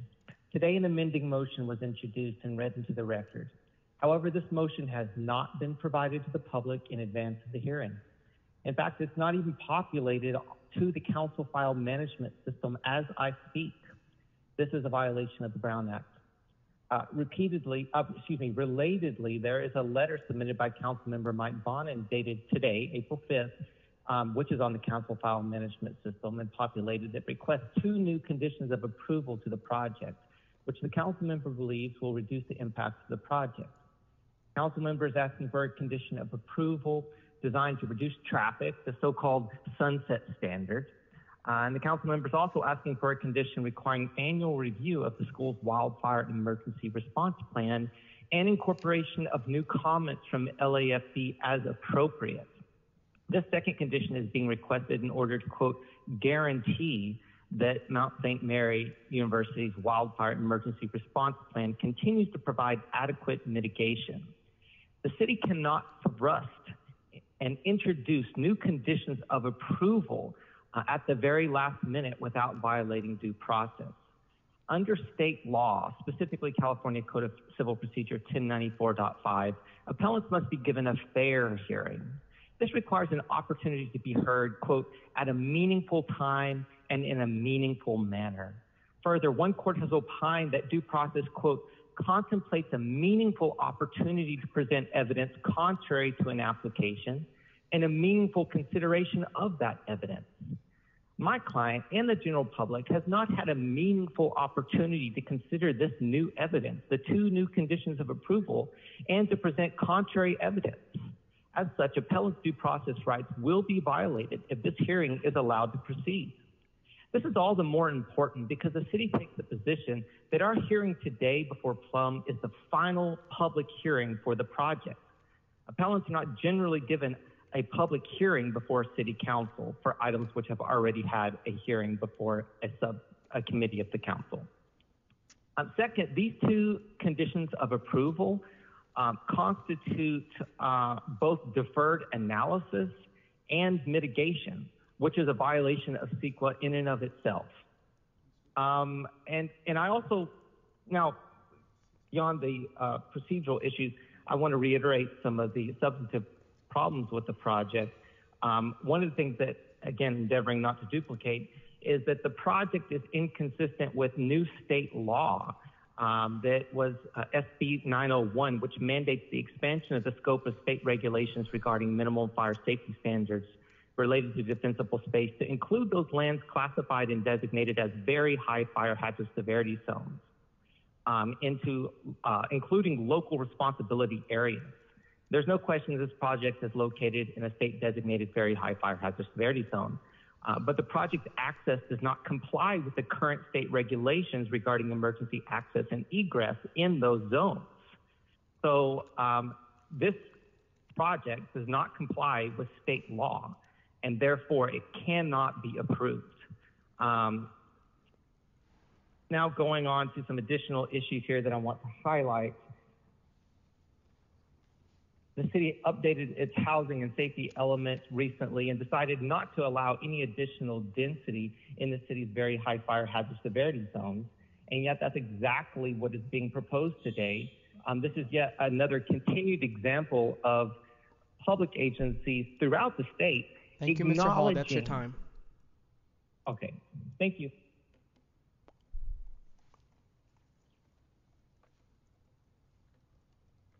All right, now we're on appellant number 4 or 3, if you count Kathleen. We've got someone from Bernadette and Tim Lywicki and Barbara and Richard Bergman, Victor Antola and Marion David Benya.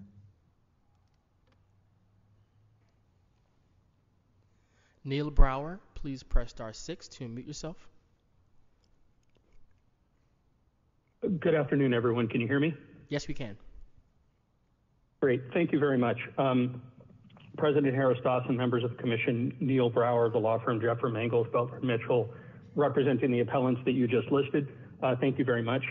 Mr. Carstens and Mr. Hall addressed several of the issues that I plan to address, so out of respect for everybody's time, I will simply join in their comments. We also join in the Brentwood Homeowners Association's request for a continuance to permit the city to fully comply with the Public Records Act request, and as Mr. Hall said, with the Brown Act.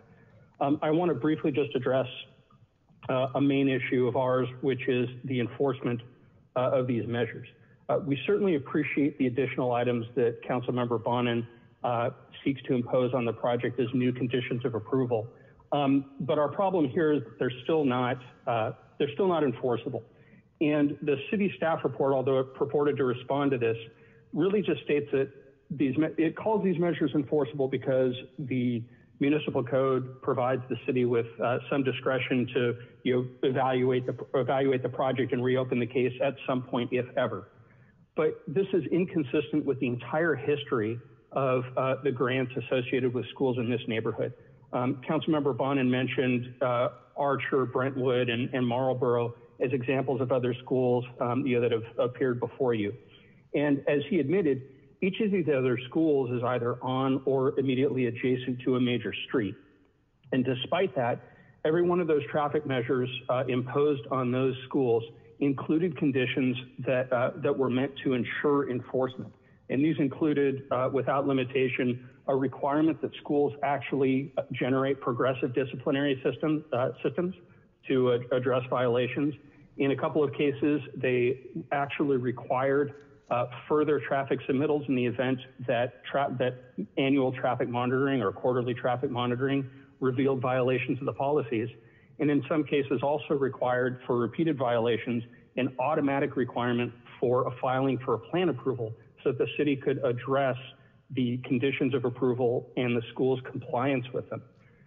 This project includes none of those measures, and all of those measures are all the more important in light of the fact that this school is nowhere near a major street and that access to it is limited, emergency access is limited, and the ability to evacuate is also limited. People have mentioned before the Getty fire and the necessity of residents to actually drive students out of the area as they fled the campus, and no one wants to see a repeat of that here. But you even hear the requirement for annual monitoring as provided in the measures that Councilmember Bonin proposed means nothing without solid enforcement measures. And again, including everything from monetary penalties to reduce special events, to penalties assessed to particular students, whether it's suspension of driving or parking privileges. Without that, there really isn't anything to ensure that these measures are complied with. And in fact, the measures themselves don't even include any kind of follow-up. There's no specific requirement to come into compliance in most of these cases if the measure itself is violated, as shown by periodic reporting. Thank you very much, and we defer our further time.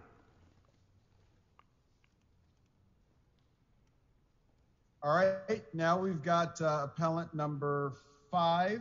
That is a representative for Andrew An for 4 minutes.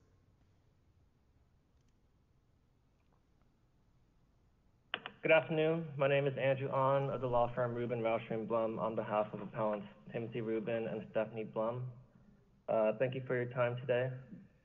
First, Mr. Rubin and Ms. Blum, as one of the 5 groups of the appellants on this matter, fully join and support each of the other appellants' arguments, especially Mr. Hall and Mr. Brower's due process objection, because I as well, during the past hour while we were waiting, I was looking for the motion and Mike Bonham's new letter, and I could not find it anywhere.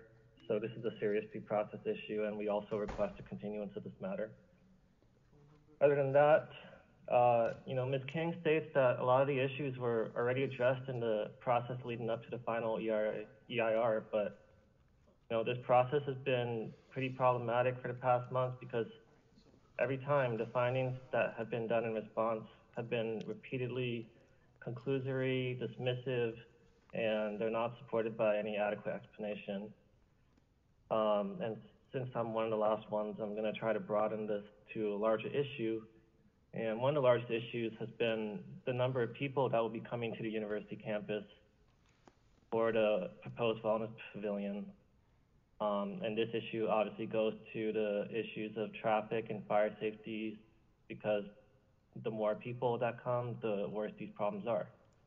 And the determination letter and the EIR has not been transparent on the issue of attendance, and the letter of determination has even been downplaying the issue to the point that the City Planning Commission would be abusing its discretion in approving this alternative number 5. Specifically, the determination letter on page F46 states that alternative 5 would not add visitors to campus on a daily basis, but would instead add visitors only on those occasional days on which outside guests attend an event.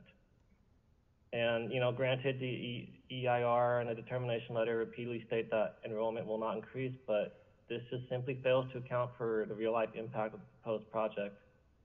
One of the largest new events that are being repeatedly stated in the EIR and the determination letter is the summer camps. And, according to the chart on page F8, it's true that some of the events are one-day events occurring, quote, a maximum 8 or 12 times per year. But the summer sports camp is a full 12 weeks during summer, which, by the way, is the peak of the wildfire season. And the chart conservatively estimates 400 outside guests per day.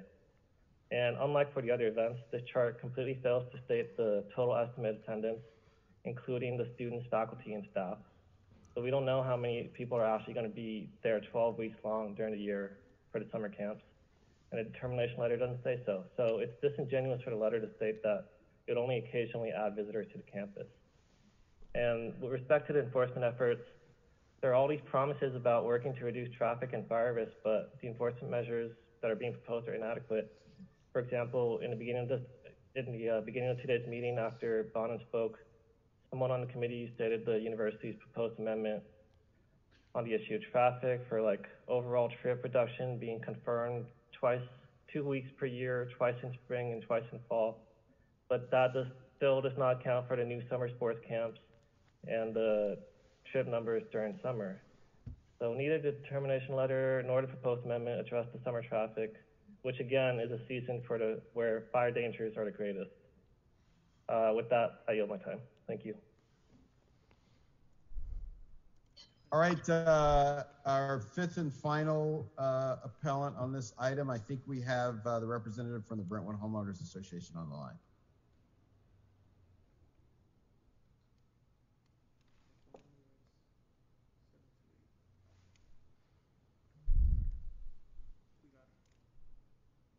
Victor De La Cruz, please press star 6 to unmute yourself.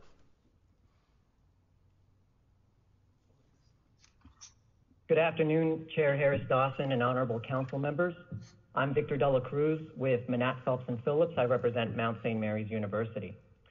Before I address the points raised by the appellants, I'd like to thank planning staff and particularly Ms. King for the very thorough response to the appeals, 56 pages total, and her work over several years to get us here today. We're extremely appreciative of not just her professionalism, but the degree to which she has supported the City Planning Commission's unanimous approval of this project with an overwhelming amount of substantial evidence in the administrative record.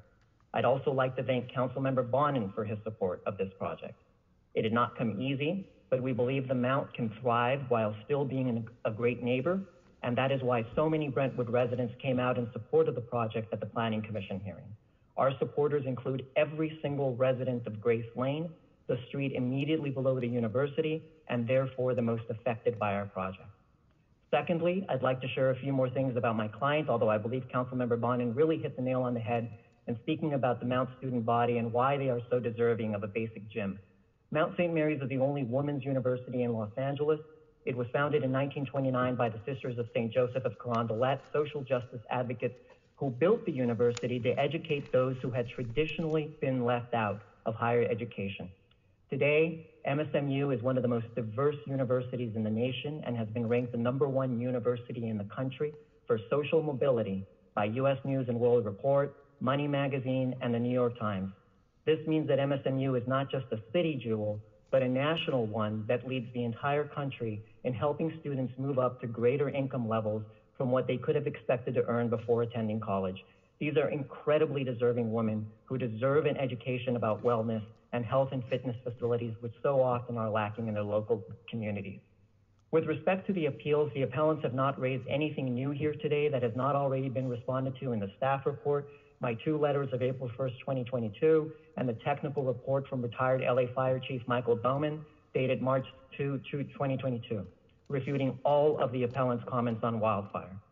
As to the claim that BHA hasn't received all documents in response to its Public Records Act request, that's completely unavailing. Not only did they wait until the last minute to submit a PRA request on a project that they've known about for several years, they take issue with MSMU outreach meetings when BHA itself has met with CD11 multiple times over this project. The alleged Brown Act and due process argument that was just raised also has no merit. The project is very clearly listed on the agenda, and it is standard practice for this committee to comment on conditions of approval, add new conditions as it sees fit, or take any new evidence having to do with the proposed project. The appellant's argument appears to be that somehow council members can't comment or improve upon a project that is very clearly listed on an agenda, or it's a Brown Act violation. That makes absolutely no sense. The fact of the matter is that this project is just a gym for the university's existing student body, and it's not particularly large. Right now, MSMU has 0.72 square feet of recreational space per student. At 1,030 square feet, the gym is practically the size of a trailer. After completion of the Wellness Center, the Mount will have 24.7 square feet of recreational space per student. By comparison, the city approved 75.9 square feet per student for Brentwood's Archer School and 136.4 square feet per student for Brentwood School. That's more than 5 times as much as what the Planning Commission has approved for the Mount. Most of the things you've heard have to do with things that have nothing to do with the project. The appellants just want to limit MSMU's operations in any way they can, and they see this project as leverage. I'll touch upon those soon, but with respect to the few project-specific arguments, first, the appellants take issue with the Wellness Center's 20 events that would be open to outside guests and argue that this is commercialization of the campus. But of course, the appellants have never asked the private high schools in Brentwood to restrict events to everyone but students. That's your time. Thank you so much. So we're going to give one more opportunity to the representative from the Brentwood Homeowners Association.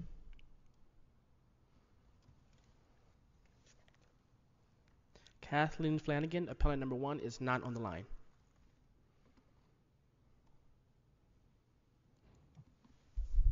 All right, Ms. Kurasani, I want to, for the record, indicate that we've gone to that representative now 4 times.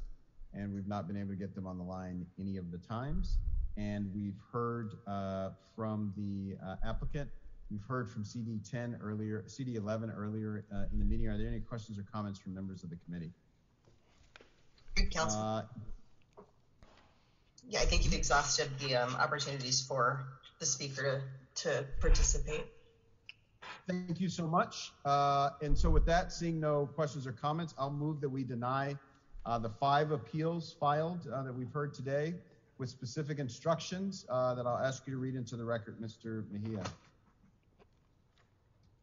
Yes, to deny the 5 appeals filed, Mr. Chairman, and thereby sustain the Planning Commission's approval of the project and the land use entitlements therein, the conditional use, and the plan approval and all environmental clearances, statement of overriding considerations, and mitigation monitoring program, modified conditions of approval and findings for the wellness pavilion, the outdoor pool area, the roadway improvements, landscape area improvement, and several parking lots for the property at 12001 Chalon Road, subject to modified conditions of approval. And in addition, with the 2 additional recommendations, as noted in the letter by Councilman Bonin, dated April the 5th, 2022, as read into the record at the beginning of this meeting, and as stated on the record by City Planner Kathleen King. As to item 8, I will wait for your recommendation, Councilman. I believe it's also denial of those 2 appeals. Right, we're making such a recommendation, and I believe you have instructions to read. Yes, as to item 8, the recommendation therein is to deny the 2 appeals relative to the and thereby deny those 2 appeals and thereby approve the zoning administrator's determination relative to grading and the number and height of the retaining walls in conjunction with the development of the wellness pavilion, the outdoor pool area, the roadway improvements, new landscape areas, several surface parking lots for the property again at 12001 Chalon Road. And as also, as stated in the letter with the 2 additional recommendations submitted by CD11, the letter being dated April the 5th, 2022. I will call the roll, Mr. Chair. Councilmember Harris Dawson. Yes. Councilmember Cedillo. Yes. Councilmember Blumenfield. Blumenfield, aye. Councilmember Lee is absent, and Councilwoman Rodriguez. Aye. That's 4 members and unanimous, Mr. Chair. Thank you, Mr. Mejia. That takes us to item number 9. Item 9 contains a categorical exemption as the environmental clearance, the associated findings, and a report from the South Los Angeles Area Planning Commission, and an appeal by Gene Frost, West Adams Heritage Association, relative to the approval of the categorical exemption as the environmental clearance for a new 4-story residential complex with 102 residential units, 5 units set aside for very low income households, 2 units for workforce households, project situated in CD9. All right, first we'll hear from Department of City Planning on this item. Good afternoon, council members. Sergio Ibarra with City Planning. On January 28, 2021, the Director of Planning issued a determination that approved a redevelopment plan project compliance review permitting a 2.47% density increase to match the base density of the LAMC pursuant to the Exposition University Park redevelopment plan sections 1304 and 1306 for the construction of a new 4-story, 45 feet high, approximately 185,000 square foot residential complex with 102 residential units, along with the adoption of ENV-2018-2454-CE which is a determination that the project is categorically exempt from the California Environmental Quality Act pursuant to CEQA Guidelines Section 15.3332, Class 32. On February 16th, an appeal of the entire director's determination was filed by Gene Frost on behalf of the West Adams Heritage Association. On June 15th, 2021, the South LA Area Planning Commission conducted a public hearing to consider the appeal under case number DIR-2020-4338-RDP-1A and denied the appeal and sustained the planning director's determination dated January 28, 2021. The letter of the determination of the South LA Area Planning Commission was issued on June 23, 2021. On June 28, 2021, a CEQA appeal was filed by an aggrieved party, Gene Frost, on behalf of the West Adams Heritage Association to the City Council relative to the action of the South Los Angeles Area Planning Commission's adoption of EMB-2018-2454-CE. The director's determination was no longer appealable and was no longer considered at this hearing. At a regular meeting held on August 17, 2021, the Plum Committee considered a report from the South LA Area Planning Commission and the CEQA appeal filed for the property located at 806 West Adams Boulevard. DCP staff provided an overview of the matter. After an opportunity for public comment and presentations from the applicant's representative and appellant, the committee recommended to grant the appeal and thereby overturn the determination of the South LA Area Planning Commission in approving a categorical exemption as the environmental clearance for the redevelopment plan project compliance of the project. On February 18, 2022, the applicant has submitted to the council file supplemental CEQA analysis. Planning is available for any questions, and that concludes my presentation. Thank you. Thank you so much. Now we'll hear from our city attorney's office. Good afternoon, members of the council. John Fox from the city attorney's office. As Mr. Ibarra mentioned, the city previously approved a density bonus application, conditional use permit, and site plan review for the project. In conjunction with those approvals, the city determined the project was categorically exempt from CEQA pursuant to the Class 32 categorical exemption for certain infill development projects. The first CEQA determination was appealed to the City Council, who denied the appeal and upheld the CEQA determination on February 4th, 2020. The West Adams Heritage Association and the Adams Severance Coalition subsequently filed a lawsuit challenging the city's Class 32 categorical exemption for these initial project approvals. On August 17, 2021, Plum held a hearing on the West Adams Heritage Association's second CEQA appeal of the same Class 32 categorical exemption that the City Council upheld for this proposed project on February 4th, 2020. This CEQA appeal arose out of a subsequent approval required for this project, a director's determination of consistency with the Exposition University Park redevelopment plan. However, on August 17th, this committee voted to recommend to the full City Council that it grant the CEQA appeal related to the redevelopment plan consistency determination for the same project. This recommendation was based upon Plum's findings that there was evidence in the record that the project was not consistent with the Exposition University Park redevelopment plan and that the cumulative impact analysis was inadequate, as discussed in the Planning Department's August 12, 2021 letter to Plum. This recommendation never moved forward to City Council for consideration and has remained pending in committee. This committee is now revisiting this appeal today.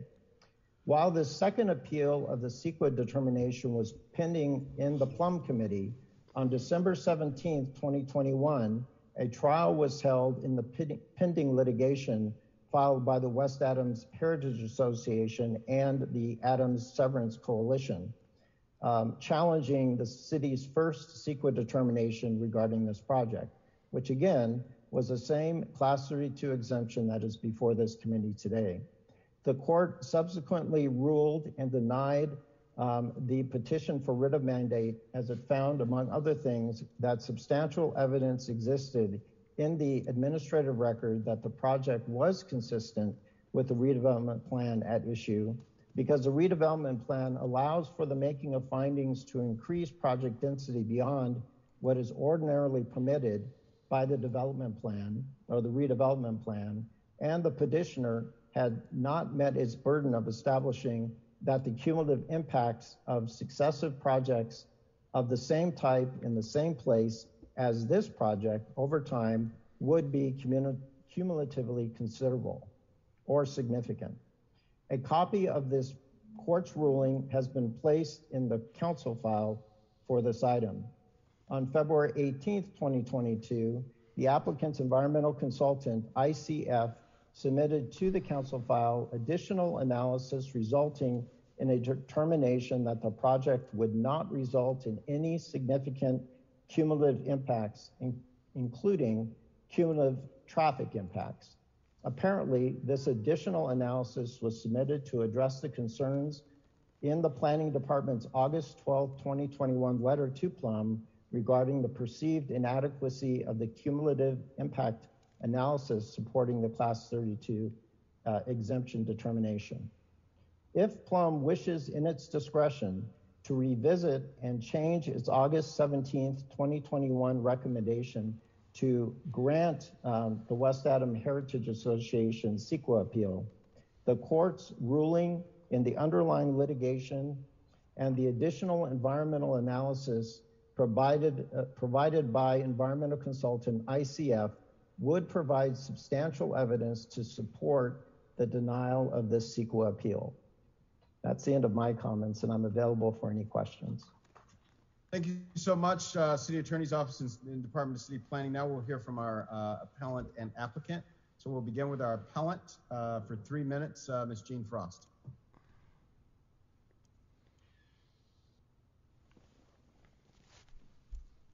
Jean Frost, please press *6 to unmute yourself.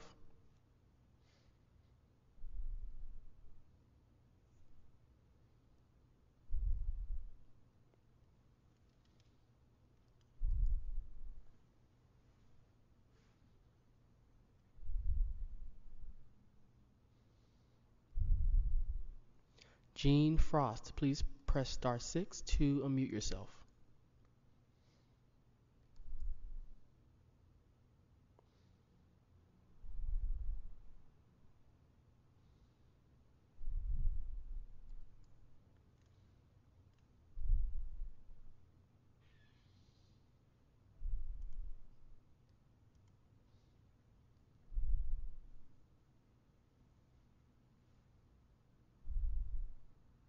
Can you hear me now? Yes, we can hear you. Oh, we've had technical difficulties. I've been trying to unmute for quite a few minutes. So for the record, I'm a little surprised that the city attorney has introduced the court case, which is currently on appeal. There is not a final decision. We believe that the merits of the case, as reviewed in the redevelopment plan analysis and by Plum on August 17th and by planning on August 12th, should be sustained. And I'm really quite taken aback that this material is introduced. And quite honestly, I'm blindsided a bit at this hearing, but our attorney, Amy Mintier, is standing by to answer your legal questions. So now, if with the permission of the chair, I can continue my prepared comments, which is that facts do matter. It's at the heart of CEQA that facts guide decision-making. The Plum action was fact-based on August 17th, as was the August 12th Planning Department memorandum, making specific findings in support of the appeal, which superseded earlier analysis. And it wasn't until the RDP decision that this project was reviewed in the context of the redevelopment plan, which has different requirements and supersedes the regular municipal code. There is no reason to change the Plum's valid, transparent, and community affirming decision.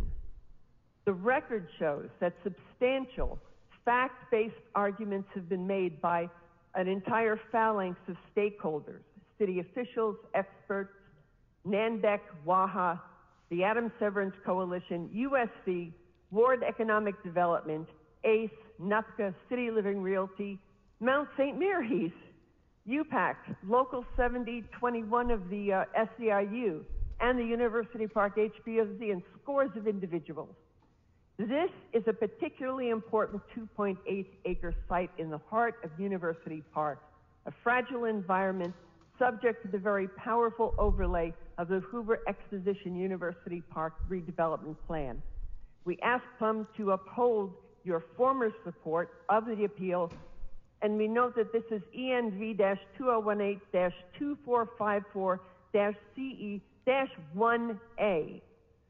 My more complete remarks are in the record, which are filed dated April 4th. Our attorney is here today to address technicalities of the law. The applicable version of the state housing law is also submitted to the record because the applicant's representative has set rules not applicable to our present case. We filed this appeal not to prevent development, but to seek a higher level of compliance with the redevelopment plan and environmental and society health. We would like to see housing that meets the needs of all sections. Thank you, Ms. Frost. That's your community. time. May I have just an extra minute? No, that concludes your time, Ms. Frost. We got to move on to our applicant.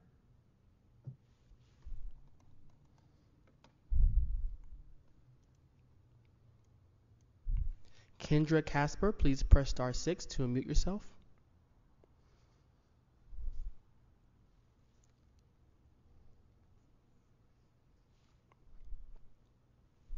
Kendra Casper, please press *6 to unmute yourself.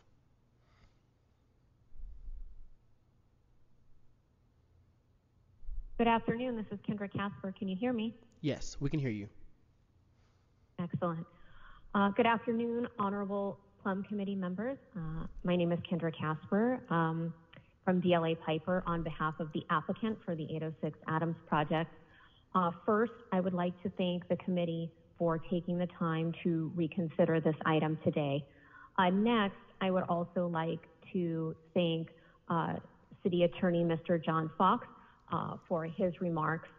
I'm going to keep this extremely brief, and I was planning on focusing on just the new information that has come to light between the previous Plum hearing and the hearing we're having today. But Mr. Fox did such a wonderful job of synthesizing that for everybody. There's really nothing more I can say beyond what he has discussed. But just to summarize, as Mr. Fox noted, there has been a court decision on the original project, which includes the finding of consistency with the redevelopment plan, as well as the fact that our project does not create cumulative impacts under CEQA, and also the new report submitted by ICF that also contains substantial evidence in the record. These two items are substantial evidence in the record supporting the conclusion that the project would not cause significant cumulative impacts, and respectfully, with no new evidence to support the CEQA appeal, this appeal should be denied. Thank you so much for your time and consideration. We're here to answer any questions if you should have them. Thanks very much.